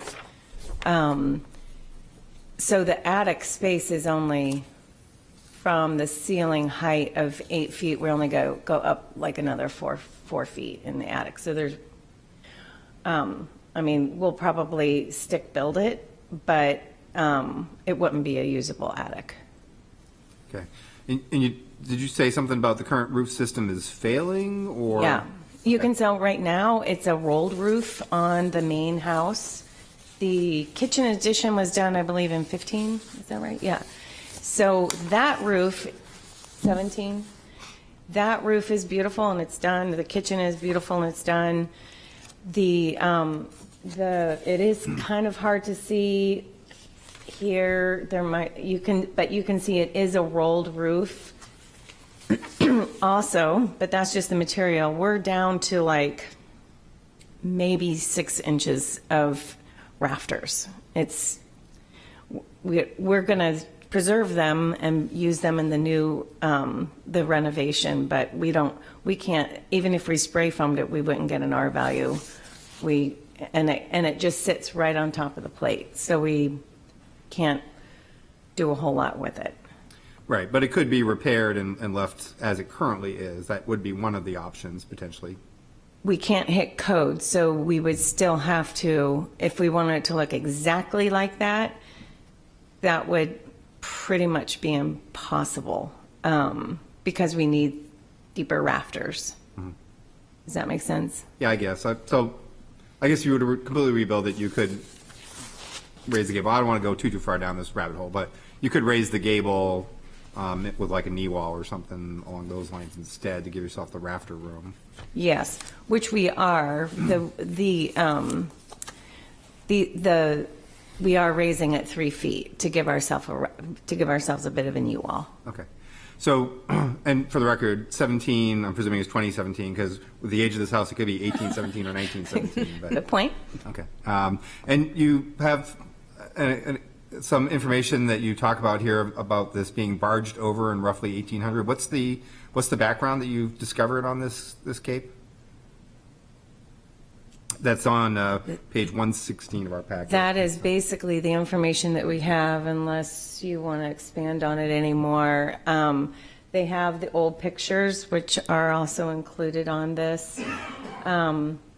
It was almost like a shed, like a cottage, and that's really all we know. Okay. I mean, I imagine in 1800 it was probably actually a fairly respectable house, but I didn't know if you knew if it was barged over from Gosport, if it was one of the homes that was taken off the Isles of Shoals or not. So, I don't know. Okay. And maybe that's on the HTC package only. that's fine. Okay. So the other question I had was if we could go to page 125 of the packet. So the tax map that's over on the left-hand side in here, so the property that we're looking at tonight is outlined I can't read it currently because it takes a little while on our iPads. This is so high resolution that there we go, finally came in. So the Dearborn Lane is here. On the tax map, there's another reference to a Dearborn Lane behind your property. Having visited the neighborhood, there is absolutely positively no evidence of that being a city street. Is there anything that you're aware of in terms of easements or anything else on lots 140-5 and lots 140-7 that would indicate that that's something that the city retains rights to in any way, or that it can't be built in? It's not on the deed, right?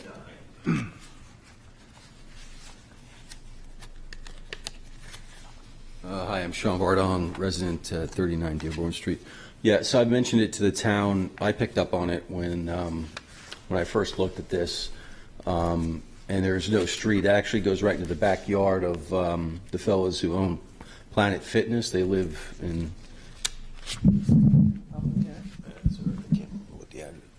whatever this address is here, tax lot 147. Yeah. So they own that whole, that's their property. This was erroneously put in here. I think what it was is that our address is actually Dearborn Street. This Dearborn Lane thing, doesn't exist. It's not a real street. And I think when they went to go drop it in on the map, they dropped two of them in, even though there's only one, because the original street was like this, and then this was added later on, as it was explained to me by the previous owner. Okay. Yeah, I will also have to say that Google Maps gets very confused by your property as well. On record. But okay. When I mentioned it at the upstairs, they recognized it was an issue and said they were going to fix it, but it hasn't been fixed yet. Okay, thank you. Thank you. Yes. So going back to page 117 in our packet. So I just want to make sure I understand this how everything is being changed, because we're not the HDC and I'm not good at this stuff. But the areas of the house that are being taken off are that little front, the front, and then the side. This is the side where the bulwark. Is that being Currently, taken off? yeah. Look, this is so convenient. Wait, does it not come out? This is coming Yeah, that's what I. off. And this is going to be attached to the garage. So this is what was done in 2017, this section here. And this is the section that we're going to take off. You can say it's just on concrete blocks. And then this is the existing shed barn. So what comes off is this roof system, and a new roof, and then there would be a connector here, right? And that's the family room. And then this section here bumps out to about just past that window. Nope. Sorry, I didn't know it was smart. So the connector, does that go into the shed or no? The connector does touch the shed, but it we doesn't cannot go- there's no- access it. Okay. So that shed is really more like a garage, right? The shed is like a garage. It's not used as a garage. It has, it doesn't have a garage door. It has open hinged doors. They use it as a shed. That's why I'm using the word shed. But it can have a car parked in it. Okay. And that's their intention.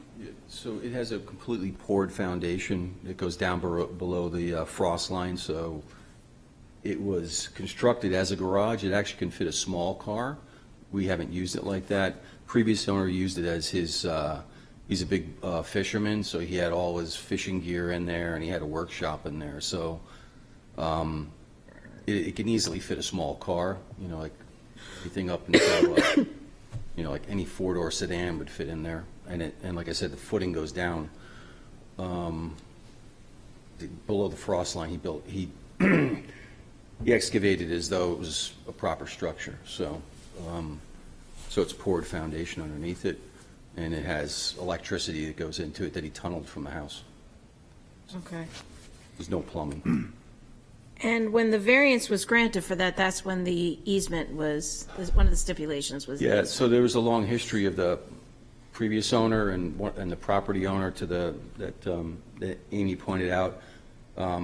Previous owner, Mike Brenzel, had a business that had a lot of equipment, had a lot of storage needs, and he had a shed that sat in that easement and obstructed our neighbor's, Mike's, view from his yard. So there was some contention, as I understand it, for a number of years. And while Mr. Brenzel was trying to get his kitchen and the shed built, I think someone from the town, as I understand it, came in and intermediated and came up with this arbitrage, right? And arbitrated this easement that would allow our neighbor to maintain his garden view of the pond. And then Mr. Brenzel agreed to not park any trucks and to move his shed and any other equipment away from the waterfront. Like you can obviously see from our parking area where we have parking, it's quite extensive. So in the past, I guess Mr. Brenzel had a lot of his I'm just truck gonna and a whole wait for Rob to come out and help us. Sorry. Trucks and stuff. So that's how it was brokered. I think I went back and I read all the file upstairs from 2009 to 2015 that this whole thing went on, a number of different proposals, and that broker deal was this view easement that was granted, and then with that was the approval to build the shed as it is today. I don't know why they called it a shed. I would call it a small garage. It's not really a shed. Okay, thank you. Now I just get to see me, which is terrible. I just have a quick question. Are you collecting stone? So, Mr. Brenzel, as Amy had mentioned, hand dug out the entire foundation underneath the house. So the way that they built foundations back then was build the foundation walls and then layer underneath before we had cement, all that granite, and then put clay on top of that. So he hand dug and removed every one of those stones. So these are all the debris after the That's last the debris, renovation? yeah. And so I'm going to remove all that away out of that space. We're going to pull it out of there. Oh, okay. Yeah. I was just curious. Yeah. Yeah, I don't know why he chose, I think he chose to throw it back there because of the property behind us, the 140-7, is about, I think, 3 to 4 feet above our property. And so to cut down on erosion, he just tossed it all there for whatever reason. Okay. And the neighbors had no issue with it, yeah. But that's the reason for it. So this is just all debris and you're going to get rid of it? Yeah, I want to clear it out of there because once we put the family room Yeah, in, I we won't be able to understand that. access it. Yeah. Okay. Yeah. Okay. Yes, Ms. Marchison. So I think, picking up on what Mr. Rossi said, I am a little confused about the fact that the right yard is 2 feet when the variance that was granted for the shed was that it would be 5 feet. The 2 feet 2 inches is the rear. It's hard to know what sides of the property. I know, I'm I- right with you. But when I say the front, I actually mean the front door.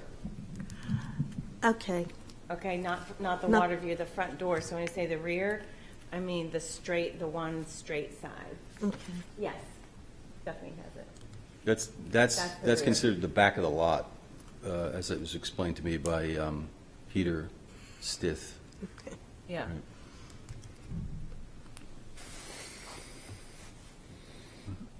Further question? Would it be helpful if we put a picture of the actual house up there and ask them to tell us the rear, the front, the side? Because Yeah. I'm not sure we are all on the same page, Yep. even though we all read the same words. If you don't mind.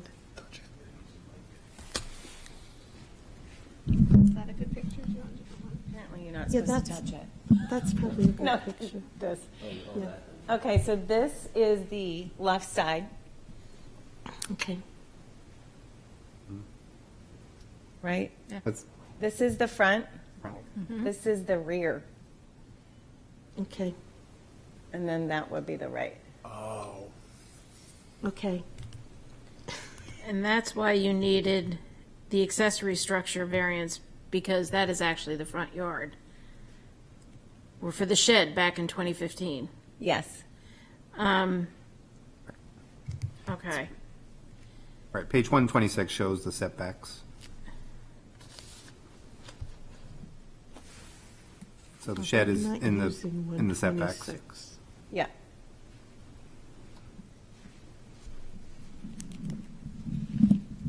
The allowable building area is that dashed line. Is anyone else's iPad slow? It takes, they're very high res, so it takes a long time for the iPad to sort it all out. Yeah, on the plot plans, the top of the page is the right property line, and the house is 2 feet from it, but the shed is 5 feet from it. Left, right.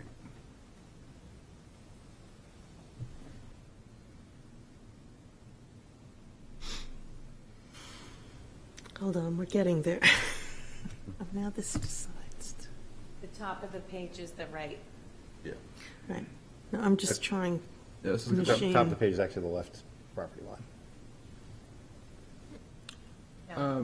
No, because if you're looking at it from the front that way, I see what you're saying. Right. Right property line, yes, correct. Outdoor speaker. Okay. Are there further questions for the applicant?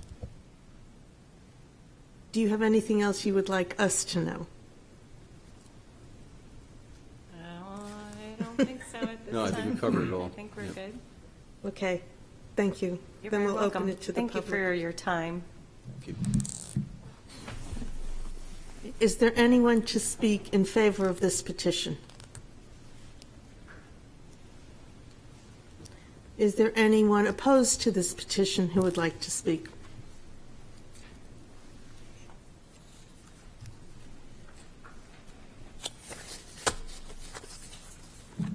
Hi, I'm Michael Stasek. I'm the abutting neighbor with the contentious shed issues and the view Well, setback. welcome. I feel a little late to the party because I actually haven't talked to these guys at all about their plans. And this is the first time that we're doing it. So I have close neighbors on 3 sides of my house. There are actually 5 houses I can count that are pretty much a narrow street's distance away. I have a tiny backyard that is a sacred space to me, which faces 39 Dearborn. The proposed plan describes that there's no encroachment on neighbors, but the mudroom that is designed to be an addition is actually built towards my house. And for the confusion about where the front of the house is, the mudroom is over the front door. In the old days, the road circled between the houses, which is why it's a cape facing my house, if that helps. Okay. So the proposal also said that the changes could not be seen by neighbors, and yet the roof line is going to be 7 feet higher than the existing roof line, which pretty much blocks most of the sky that I look up at from my kitchen window. And it is, by the way, where the sun sets in the summer, so it would cut into sunlight, which is also something that variances talk about.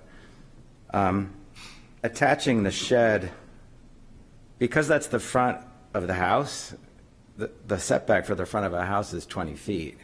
So if they build towards the shed and connect to it, they've crossed into what's actually a 20-foot setback.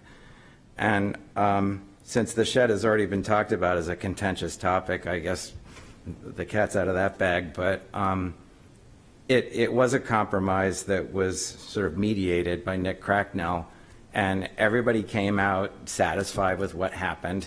But I was very firm about the shed is a storage space. It's not an active space. And I attached to an email, Stephanie got it, and I know it's part of the packet, but it was really important to me that I was not agreeing to a shed 5 feet from my property line that was going to have table saws and fluorescent lights flooding my backyard and whatnot.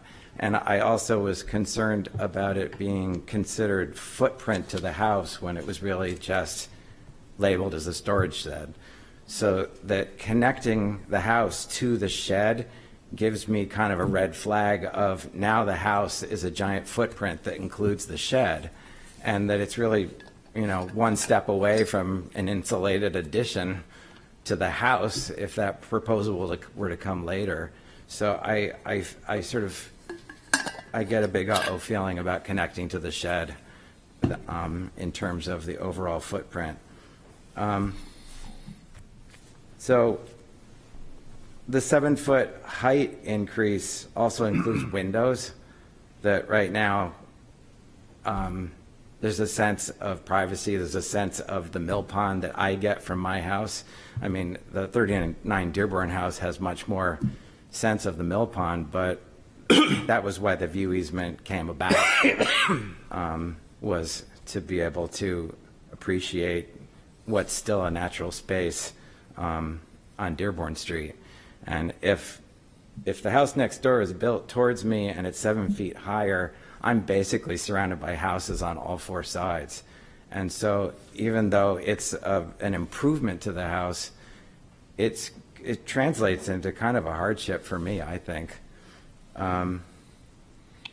So that really, sort of answers the question of, is this an upgrade to the neighborhood or is it a devaluation of my property and possibly the neighborhood?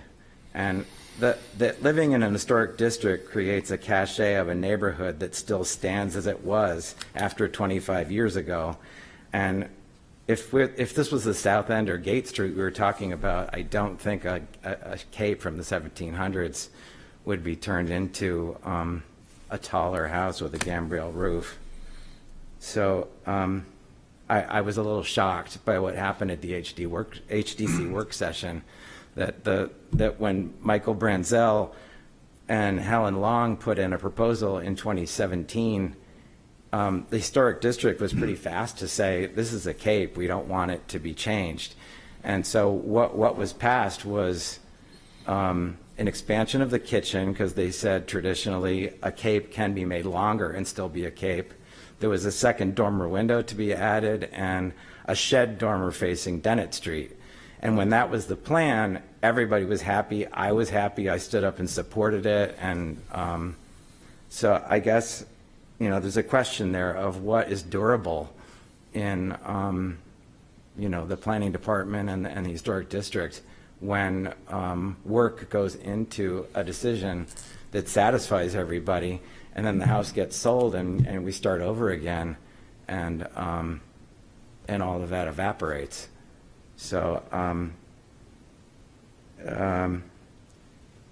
but in the 38 years that I've lived on Dearborn Street, this is the most significant architectural change anybody has ever requested.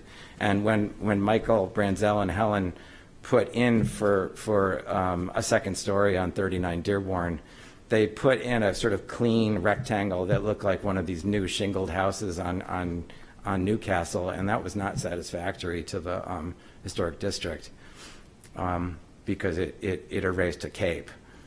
And by not erasing the cape, it also means that it doesn't get taller. And so the height change is something that I think has impact for me.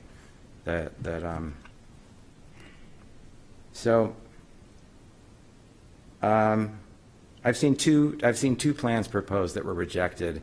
There was one also for 41 Dearborn at one point in the last 5 years, and it was the massing of the building that was the objection. And so I look at this proposal and how height all the houses are on Dearborn Street, and the fact that the space between my house and 39 is the one sort of airspace relief that you get when you come down that street that's so crowded. And I feel like it's going to continue the crowdedness, and that I'm the one that will experience that. So, and then the other thing is when we, I'm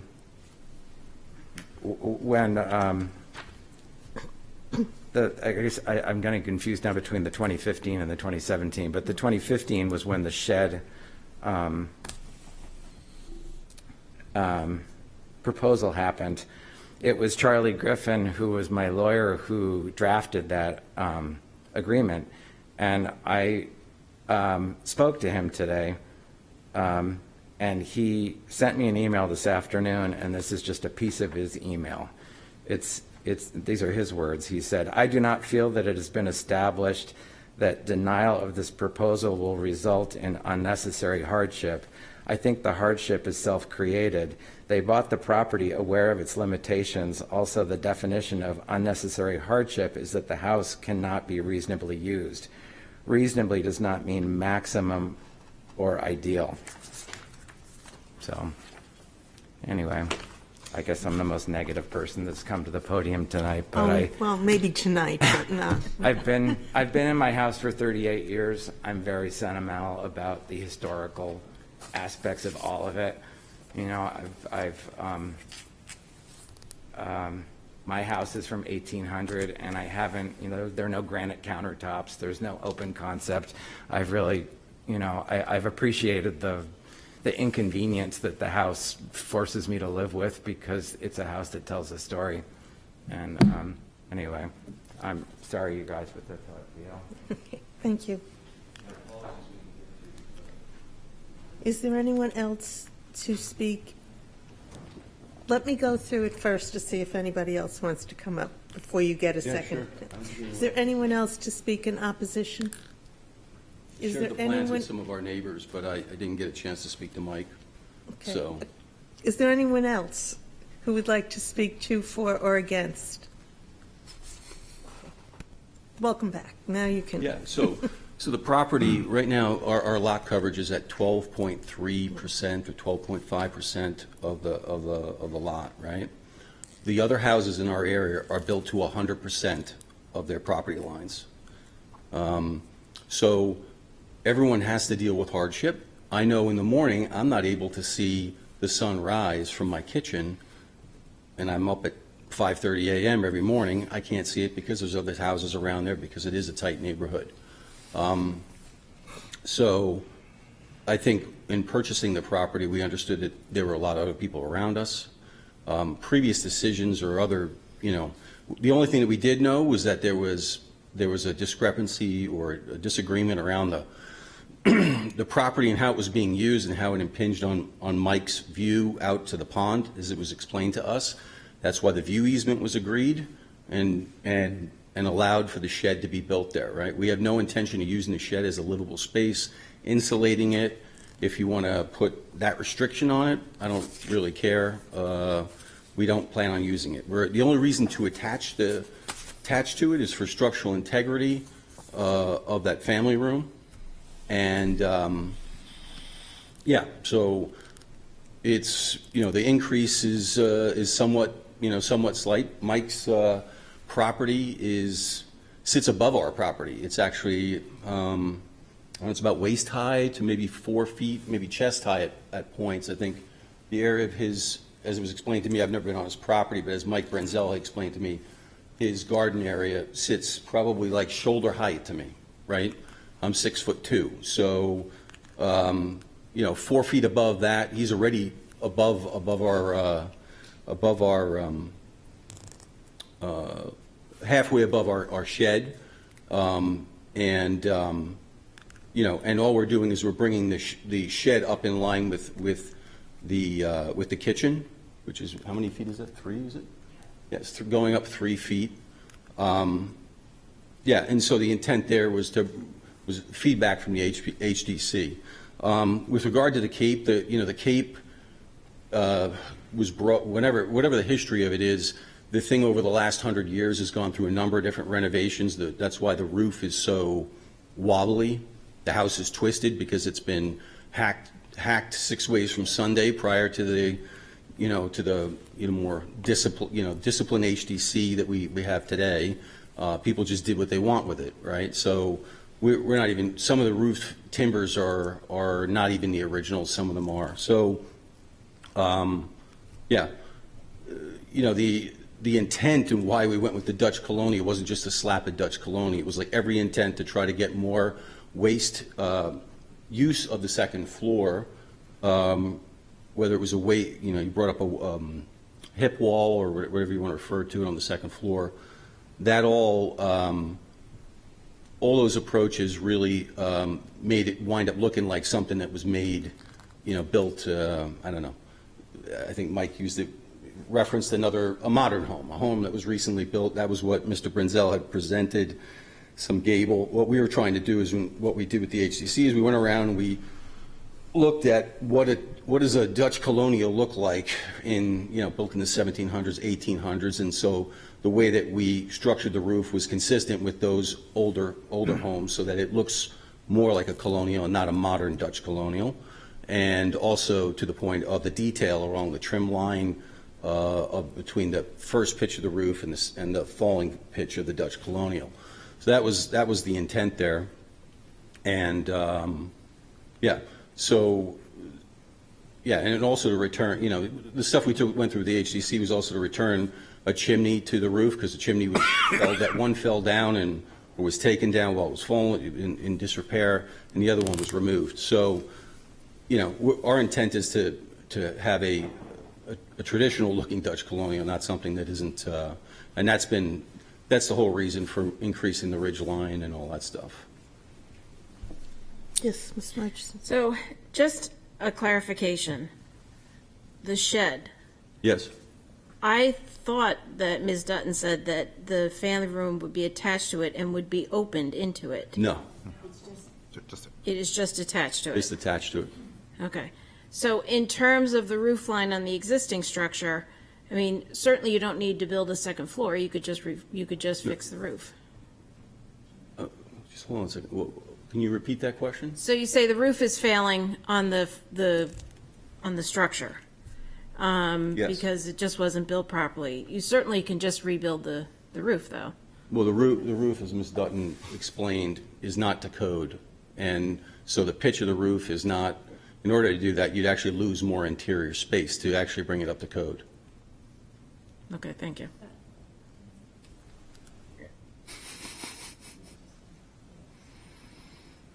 Okay. This is Just, my you name. have to- My name is Michio Badon. So the reason for the second floor is because we are a family of 5, and currently we only have like 2 bedroom with one bathroom. So we need a little more space on top of being able to fix the roof. That's why we are raising the roof line. I understand. But you haven't been the owners of the property for very long. When did you buy the property? Closed in October. Okay. Thank you.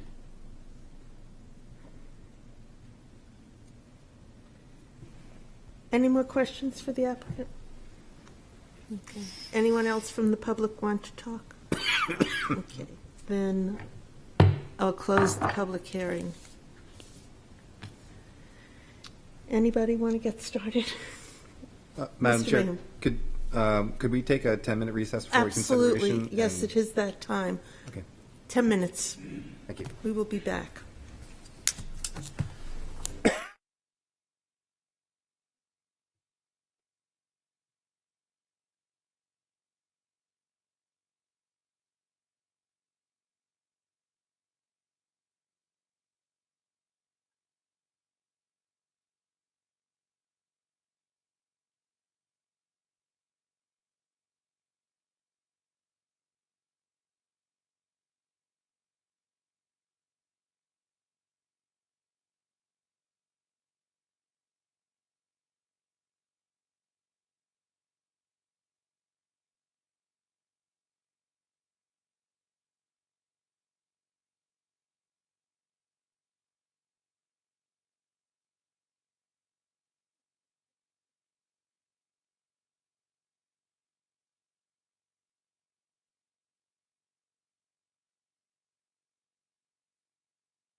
regs that I would have. But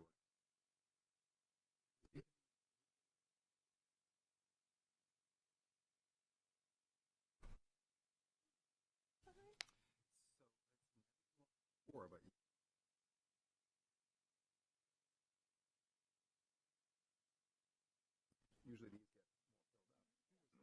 get more filled up.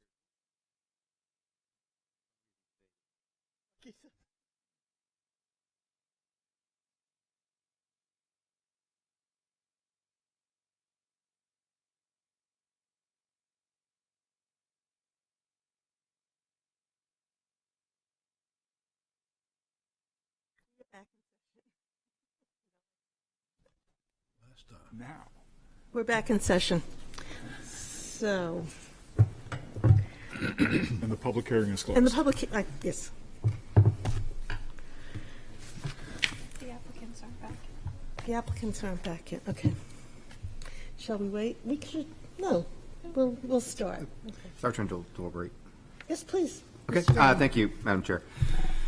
All right, so I guess I'd like to, break this down into pieces, and looking at page 132 on our packet, sheet A9, the applicant's asking for 3 pieces to what they want to do to their home here.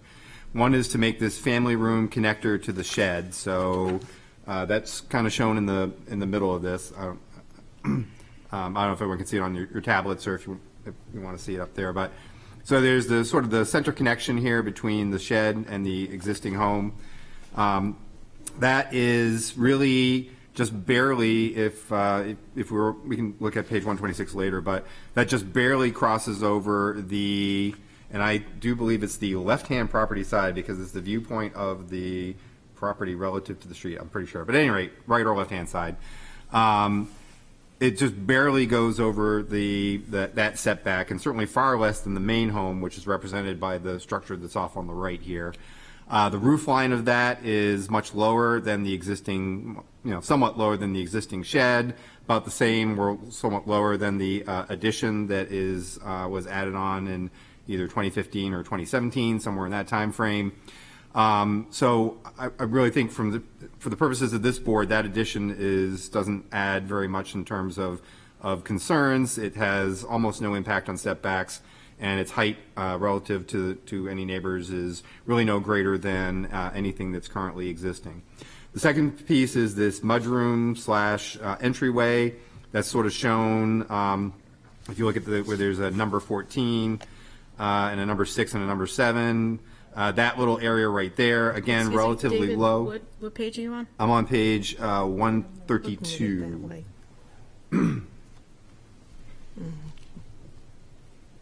Okay. So that's, Yeah. yep, or 132, or what? That's 132 showed up on my screen. Yeah, there you go. So you see the numbers 14, 6, and 7s that I think are referencing various components of the house. Again, that's a one-story structure. It's slightly non-conforming in that the sort of the back end of it is actually in the setback, but by and large, it's actually fully within the zone that is buildable by the applicant. And yes, it does approach the nearest neighbor towards Dearborn Street, but it is really moving in a direction that is conforming. And then the last major element that the applicant is asking for is to take the original Cape section and expand it up vertically by, based off of the information provided by the planning staff, 7.5 feet taller than it was before. And, instead of this gable, traditional gable that it had, we're doing this sort of Dutch colonial gable instead for this arrangement here. And I'm always cautious about roof heights because our ordinance is so bizarre that where exactly the height of a roof involves, I think, multidimensional calculus or something along those lines to go and figure it out. But roughly speaking, it's about 7.5 feet higher than what we would have with the gable roof, based off of the information provided with the application. So this is, in my mind, the most encroaching portion of our what the applicant is asking for, because if we do go up to page 126. Which is the plan view, we can see all those elements sort of laid out once our iPads manage to focus Catch up. themselves. It's very high res. So again, we can see that so the family room just barely encroaching. Again, the dash line is the 10-foot mark off the side property line, so just barely encroaching into it. The mudroom, again, the dash line representing the back property line, which is, I believe, 20 feet for this zone, so that does slightly encroach into that. But certainly the main house at 2 feet, essentially at its closest point on realistically both. It says 2.2 feet, but the planning staff, we do round off to 2 feet, do the round down. So that's why the what's being asked for here is 2 feet for that. So that's really the vertical expansion is closest to the property lines. It is also the farthest away from those properties that are on Dearborn Street. So really, in my mind, it's more affecting the other property owners, one of which is this tax map 140 lot 8, and then up above it, as you can see on the page before 125, 140-7 are really the two properties that are most closely associated with the 2 foot. So one of my questions to the applicant was, are you reusing the foundation? The answer is yes. If they had to start over with the foundation, in my mind, 2 feet is a non-starter. Let's work on something different. I mean, seriously, that's a pretty significant encroachment, as we can well see based off of where the dash lines are. This is a pretty significant encroachment, particularly on the rear property line dimension requirement. So with that, those are the two affected properties. Some of the other things I took a look at when thinking about this was that both of the Dearborn Street properties, basically the tax map 140 lot 2 and lot 4, which the gentleman spoke before us tonight, those are actually 2-story structures. So, they already have some of that height associated with them. So what is the relative impact relative to the Cape next door? Of them increasing their height, and especially since it's on the opposite end of the property from it, I think, somewhat lessens some of the impact to those properties. Some of the other things I was thinking about is how buildable. One of the things that I think the applicants do have going for them is that this little sort of pie-shaped piece of property that is attached to lot 140, map 140 lot 8, is probably not realistically a very buildable lot. The actual home, especially if you take a look, it's really not shown very well in the tax map, but the actual home is quite a ways further, a somewhat higher elevation, and it's up on Dennett Street. And then the Planet Fitness Club, or whatever you call it, on the corner, again, there's an elevation difference between it and the subject property. Not an enormous elevation difference, but somewhat of a difference. And the area behind it, why I had asked about this supposed road that goes back there, was just curious if there was any actual easements associated with, which would make that portion not buildable. I think realistically it's probably not buildable anyway, but I was just trying to see if that was a rationale for saying, realistically, from a light and air standpoint, you couldn't have anything structured there anyway, which you potentially could. But again, it really doesn't make sense that you'd want to add off of that existing structure, especially with some of the grade changes that are involved there. So, those are the considerations I think we have before us as a board. What's my opinion of this project overall is that, I don't want to, we're not the HDC. I know there's all kinds of volunteers on the HDC who work hard like we do, put their best into a project.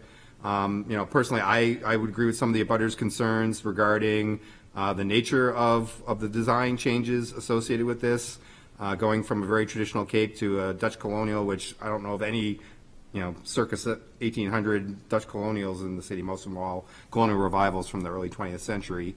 And then also just the loss of what is probably one of the homes that was barged over from another location, quite likely at this time frame when a lot of them were taken over from Yalla Shoals when Gosport got raided for all of its homes and brought over to onto land. So, those historical aspects I do think are important. Are they the purview of this board? other than maybe saying that they apply in our criteria of substantial justice, where you could maybe make an argument that there is an injustice in what the applicant is proposing. I just don't think that we don't have that kind of purview over it. That's why we trust the HDC. That's why we have the members that we have on the HDC to try and look at all of those factors, interpret them, and make the right decisions for this historic district neighborhood. So with that, I mean, I you know, this is a pretty substantial, it feels much more massive than what there is there. Do I like the look of it? No. You know, oftentimes we do kind of have this where people come in, they buy a property, they say, oh, hey, I'm just going to go and expand it and make it what I want. You know, I think that's why we put the HDC in place, was to try and go and restrain some of that. Massing and size is one of their, you know, one of the things they're really taking a look at. But so, you know, you had to expect that maybe you weren't going to get that expansion when you bought this property. It's certainly far from guaranteed. But in my mind, for the purposes of this board, after thinking about this for a long time, even though those are very small dimensions and very tight to the property line, because they've been that way for a long, long time, and because of some of the unique characteristics of the surrounding properties and the fact that really the impact to realistic light and air in terms of actual structures and usefulness of those two property areas, I don't think there's enough there to say that we shouldn't allow it. So those are my thoughts.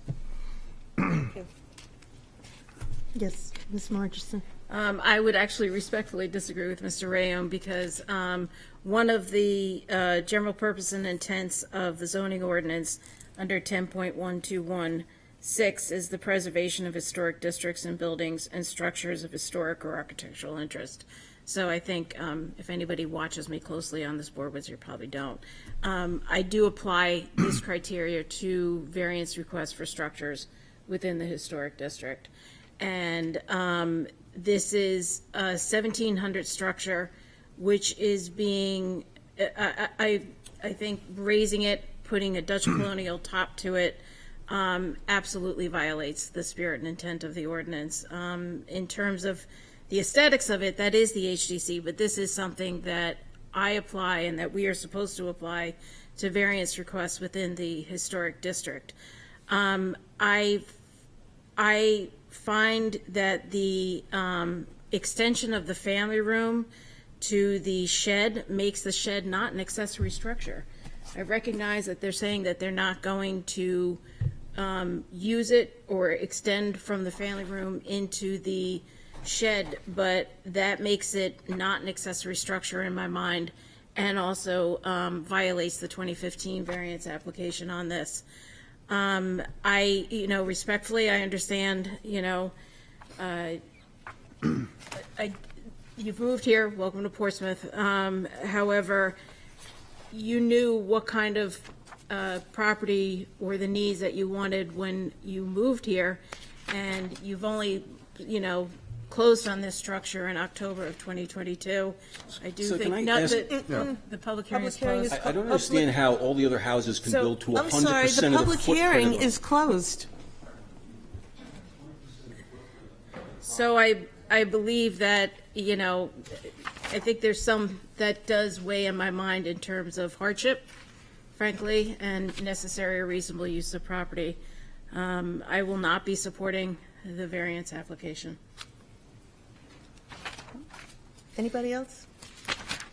I'll just add some comments. I think I actually agree with both of the previous sets of comments, despite them drawing different conclusions. But something else, I guess I'm not really struggling with, but I guess something that's on my mind is what's actually being applied for the variance is relative to the setbacks.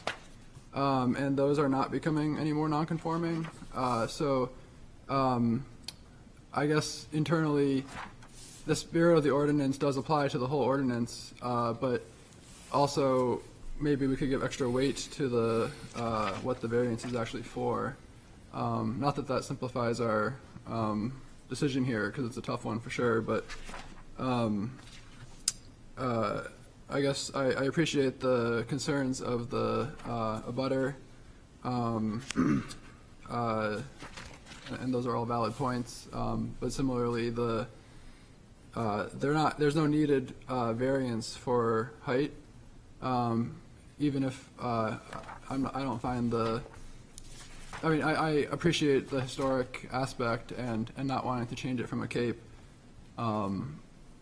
So yeah, I guess I'm struggling with that.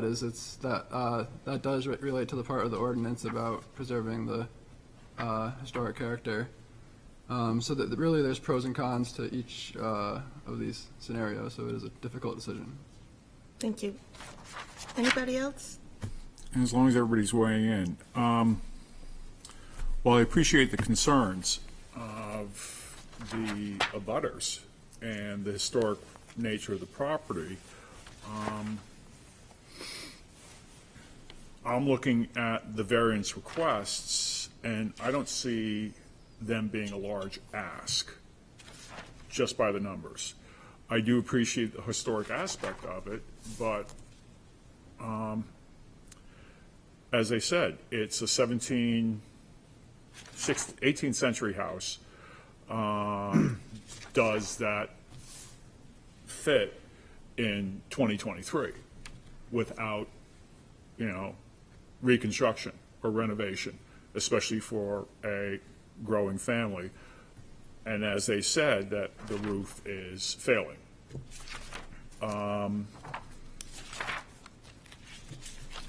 Design is a whole nother aspect. That's for the HDC.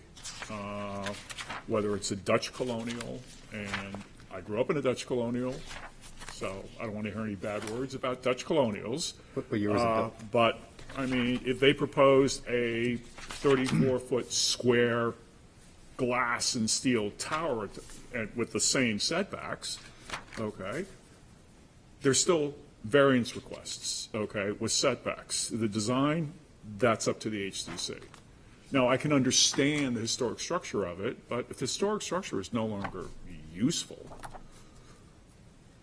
I don't see the downside to renovating it or even building a second story, especially if that second story is still below what they would, what they could go to as far as the max. So that's where I'm at right now. Would anybody like to make a motion? And then we can discuss? Well, again, I would say that you can repair the roof without actually adding the second floor. I think that probably there was a home inspection done on this home prior to their purchase, and that would have been flagged. And I would remind us that, the general purpose and intent is the preservation of historic districts and buildings and structures of historic or architectural interest. I'm not talking about the design so much, but the impact to this historic house by this addition. And also, I think by extending that family room, that's no longer an accessory structure, that shed. So. If I could just add a little more comment, and don't get me wrong, I have strong reservations about this project. I am trying to just take a look at it through the lens that I think we have. Understand that our zoning ordinance in general talks to preservation of historic districts. I'm not sure it necessarily parses out where those responsibilities lie. I would say from a generic neighborhood viewpoint, if we saw something that truly was, negatively impacting things from a whole neighborhood perspective, and that's part of our criteria, right? Is it in keeping with the character of the neighborhood? I would say that that this board would have more of a say on that aspect to it. For instance, a number of years ago, we had a project on Richards Avenue where somebody was proposing to build an enclosed porch. This board told them, no, you had to build it as an open porch, which they ultimately did, because the character of the neighborhood, there's very much of a rhythm going down that neighborhood that had open porches. And it said that, hey, you're trying to do something that's really out of characteristic with the overall character of the neighborhood. I'm not sure if you can go to necessarily a specific property and say that I don't like what's being done because I think it's negatively affecting that one property. If it's meeting the other aspects of the criteria that we're judging it by, And again, there's a whole, the creation of historic districts was accompanied by the idea that this historic district commission would be created, would be, with volunteer people of interest to go and try and preserve that history. And I'd like to think that they're really the ones that are looking out for the best interests there. And I guess I would like to at least give a framework that they can work with, and maybe through some of the changes that they're asking for. Can't guarantee this application might not have to come back if there's some other change, but if it got accepted at all by this board. Thanks. Oh, Mr. Rossi, thank you. Thanks. I would say that, to me, the prior stipulation about the view easement, there's nothing in this proposal that is encroaching upon the view easement. So I think that's good. I think that's, there may have been a lot of other ancillary kind of understandings, but they're not, they didn't result in restrictions to the property. This is the only restriction that's actually on the property. And as long as this project is not, not infringing upon the view easement, I don't see it as in violation of prior agreements, at least the way they were codified. And I would also say that from my perspective, part of preserving historic buildings is to make sure that they are still contemporarily useful. If they cease to be useful to people who wish to own them and occupy them, then they will no longer be preserved and they'll fall into disrepair, as perhaps this one already has started to do. So I think there's a lot of ways to look at the responsibility for preserving historic structures. Thank you. Okay, thank you. Can I get a motion from anybody? Otherwise, I'll tell you what I think, but we should probably have a motion.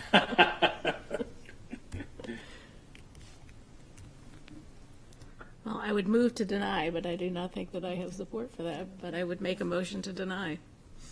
Is there a second?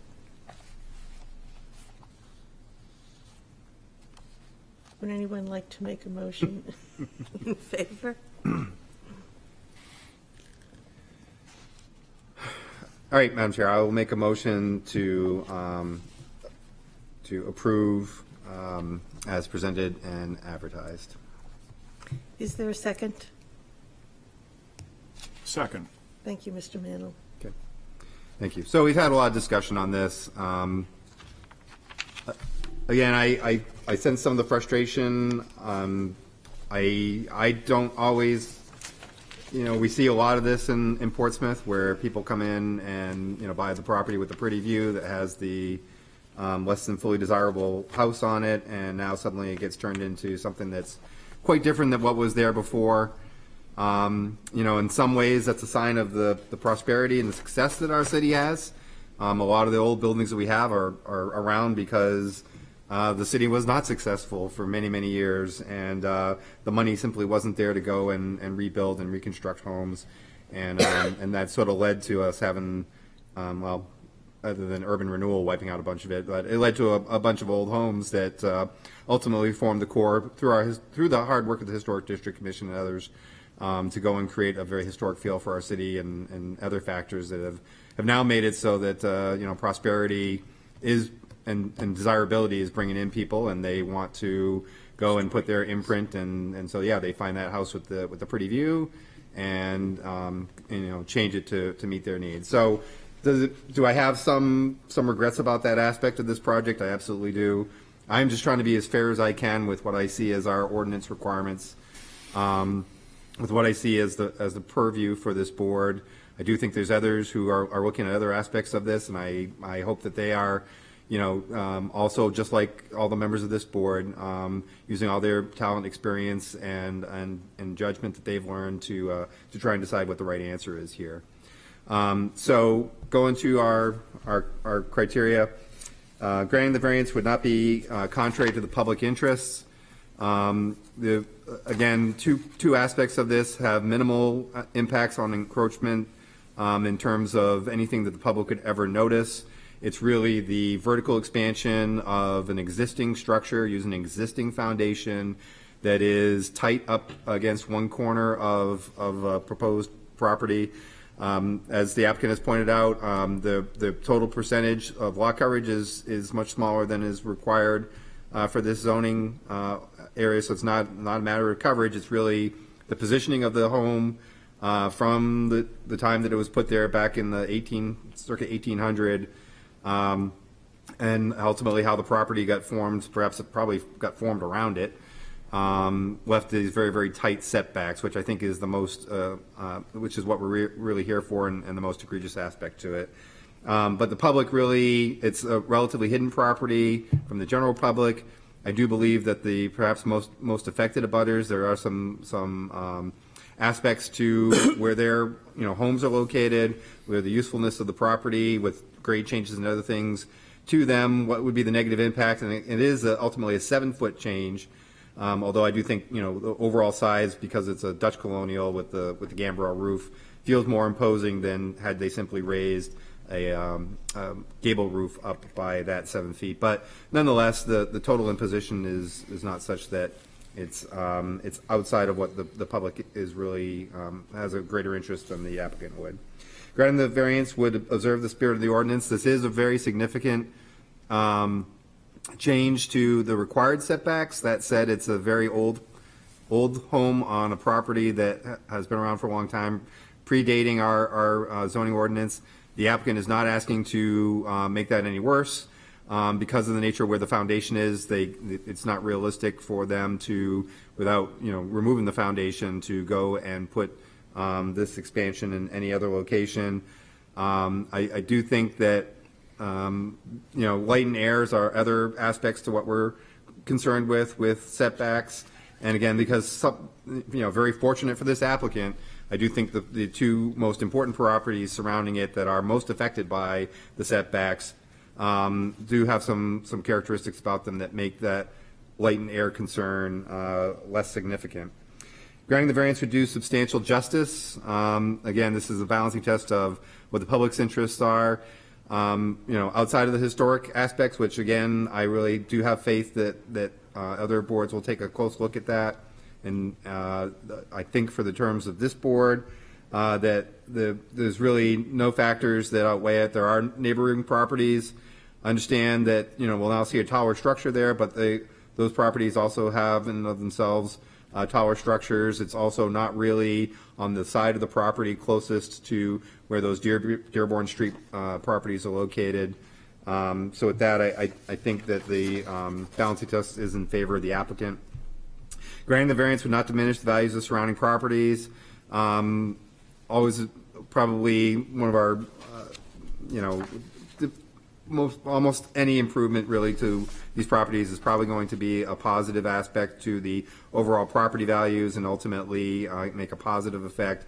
I don't think there's anything so egregious about what is being proposed here that even if it were built, that it would have any kind of negative impact on the surrounding properties in terms of their value. And then the hardship criteria. So again, I do think some of the hardship is really the main hardship is that we're talking about a foundation that goes back to a century or more before zoning even existed, much less the current zoning that's been put in place on this property. I also think it is benefited by some of the unique nature of the surrounding properties, their buildability, some of the topography considerations around them. So I think in the sense of the areas that are most affected by this vertical expansion, I think there are some things that are in favor there that do distinguish this property from other surrounding properties, and that it's a reasonable use for continuing a residential use in a residential neighborhood, not proposing anything different than that. So with those criteria, I would recommend approval. Does the second have anything to add? I have nothing to add. Is there any further discussion? I'm going to support this motion for almost every reason that Mr. Ray mentioned in his motion. I think in an area where their historic district commission exists, it's their scope of approval for the nature and design of the building. And I agree that this building, it also gets a pass because it's not on a streetscape. It doesn't have to be compared with anything else in the neighborhood. The building coverage is now only, I believe, 17% of the property. It's still, even though we think it is becoming so much larger, it's still covering a small portion of its lot. And for that and other reasons, I'm going to vote yes on this motion. Mr. Metzen? Yes, I would just also add one aspect that really served to ease some of my concerns is that there is, in fact, a view easement in place to the mill pond. Thank you. Yes, Yep. thank you. No, good point. Is there any further discussion? Okay. A yes vote is a vote to approve this building. Mr. Mannel? Yes. Mr. MacDonald? Yes. Ms. Margerson? No. Mr. Raham? Yes. Mr. Mattson? Yes. Mr. Rossi? Yes. And the chair votes yes. You're approved. Okay. And for our last petition of the evening, and I want to apologize, the request of Sean Moran, owner, for property located at 67 Madison Street, whereas relief is needed to construct a 122-square-foot covered front porch, which requires the following. 1, variance from section 10.521 to allow A, 3-foot front back setback where 5 feet is required, and B, excuse me, could you take that out? And yes. Thank you. And B, 36% building coverage where 35% is maximum allowed. 2, variance from section 10.321 to allow the extension and enlargement of a nonconforming structure. Said property is located on Assessor Map 135, Lot 36, and lies within the general residence C district. Is there anyone to speak to this petition? Yes, I'm Sean Moran, Yes. homeowner. I'm sorry. Sorry, I just wanted to make one clarification. The second variance was an error in the advertising, so that isn't needed. The that's what- structure is conforming as it currently sits, so that is not applicable.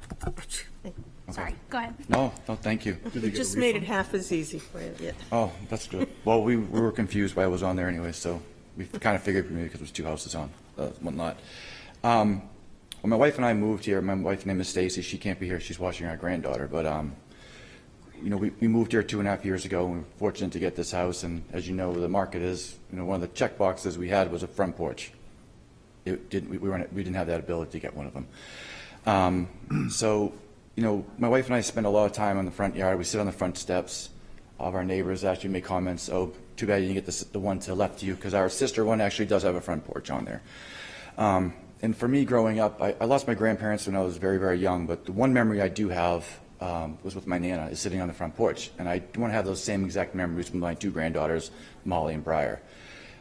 So if we take a look at the variance as it sits, and again, I'm new to this, so please forgive me if I'm overstepping here or misspeaking. The variance will not be contrary to public interest. The proposed front porch will not alter the essential character of the neighborhood.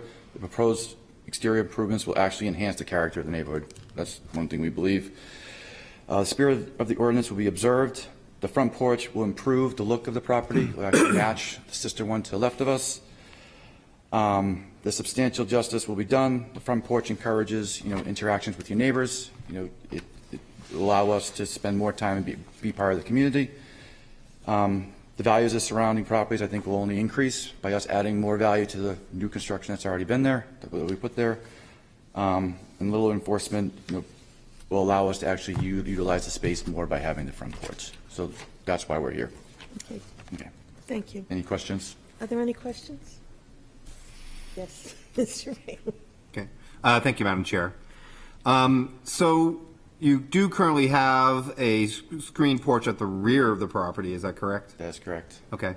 So I guess what advantage would this front porch offer you that I guess you kind of talked a little bit about it, but just explain what the advantage would be for you versus what you currently have? Well, one, to be more part of the community and be part of the neighborhood. When we're in the back porch, we don't really see anybody. The other reason is we spend a lot of time sitting on our front steps, watching our granddaughter, one who's going to be 5, and we have a newborn, so she won't be running around yet. But where we spend and we interact with our neighbors when we're out back, we don't have the ability to do that. Okay. What is the width of your proposed porch versus, and I don't know if you know what the width is of your neighbor's porch in the number 71, unit number 2? Our porch proposed is, give me 1 second, please. I'm sorry, actually, it's 7 feet 6 inches. It's on. Yeah, 7 feet 6 inches, and I sheet believe 87. theirs is just about 6 feet-ish, Yeah. I think. I'm not 100% sure. Okay, and why is it that you would feel that your porch needs to be deeper than your neighbor's porch? Well, I'm 6'4", and I'm a big guy, and when you actually get on that porch, when you actually add the partitions that are in there, it's a foot, so even if it's 6 feet, it's 5 feet, and it's to add a little bit more space to actually get maybe you can get a table up there. You can't really put a table on theirs. Okay. I mean, if it was narrower, could it still meet some of your needs for being able to interact with your neighbors? Sure. Okay. And you know, the reason why I'm bringing this up is, you know, you sort of have the opposite issue of the last applicant. Last applicant had a foundation that was in place for some 225 years. You have one that's been in place for roughly 2 years, two and a half years. As has been pointed out by the planning staff, that this is a fully compliant build. However, it was fully compliant. Like the builder took up every square inch of allowable building space, you know, dimensionally maximized everything. So now that puts you and subsequent owners kind of in a bind where to do anything you need to come to this board. And so, you know, that's kind of where some of my concerns are coming from, just to help explain that to you. That's all I have. I'm sure. Anybody else have any other questions? Do you have anything else you want to say to us? No, I just appreciate the time. Okay, thank you. Thank you. So, is there anyone who would like to speak in favor of this petition? Anyone to speak to, for, or against? Anyone to speak in opposition? I'm sorry, I circled. Okay. Then the public hearing is closed.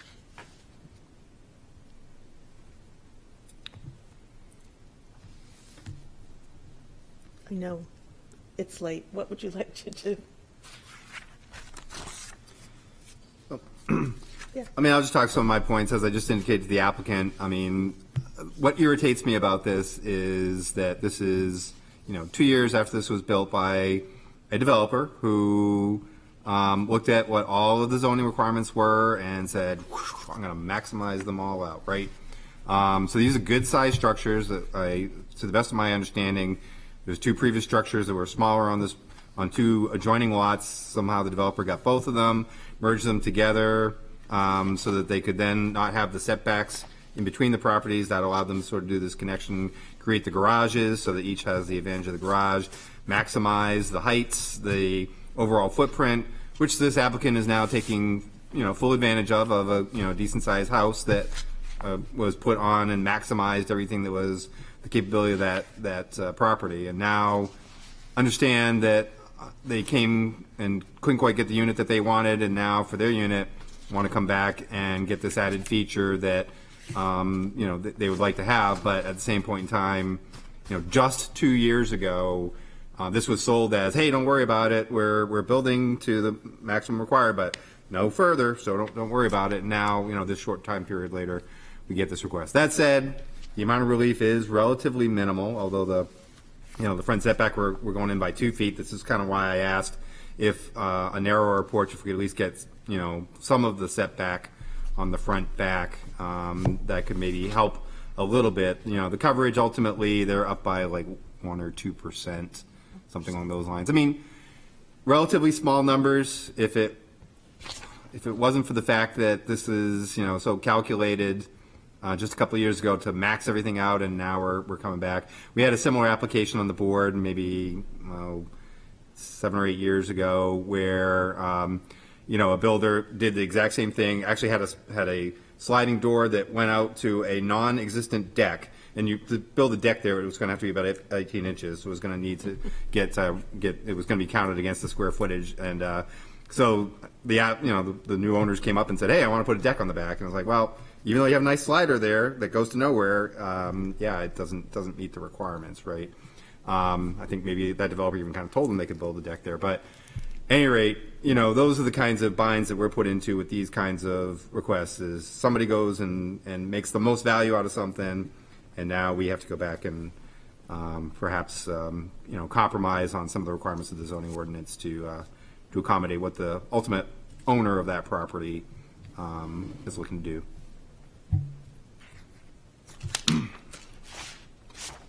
Anybody else? Any comment, any motion?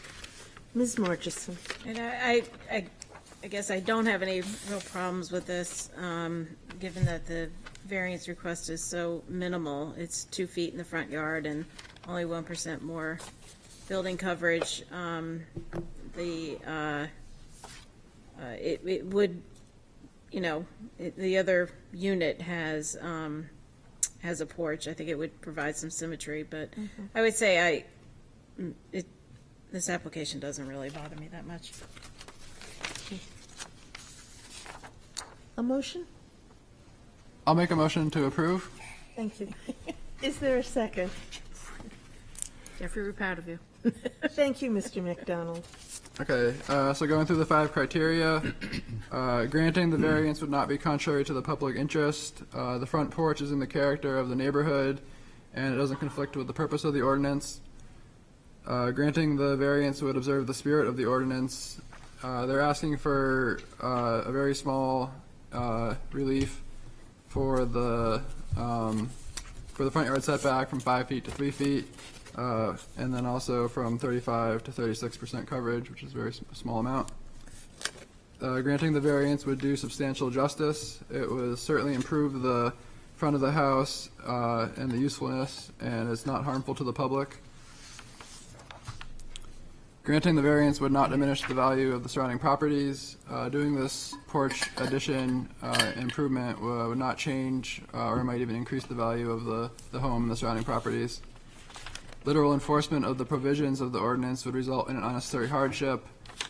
The property has special conditions that distinguish it from other properties in the area, and B, owing to these special conditions, a fair and substantial relationship does not exist between the general public purposes of the ordinance provision and the specific application of that provision to the property, and the proposed use is a reasonable one.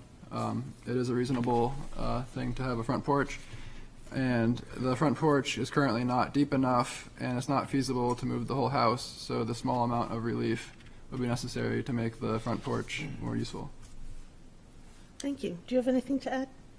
I think Mr. Mattson has covered it perfectly well, and I cannot improve on it. Well, that's nice to hear again. Yes. Thank you. Is there any further discussion?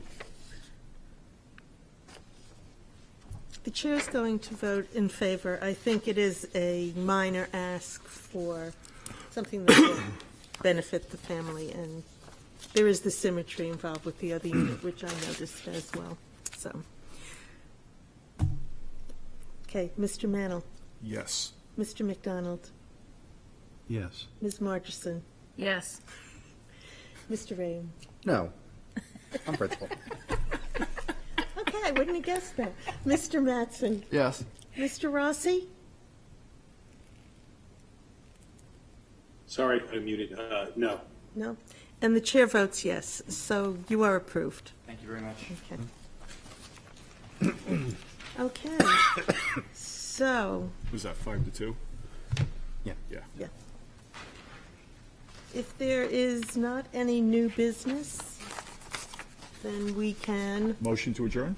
second, Second. all in favor? Aye. Aye, we're going to do it with Mr. Rossi and Yeah.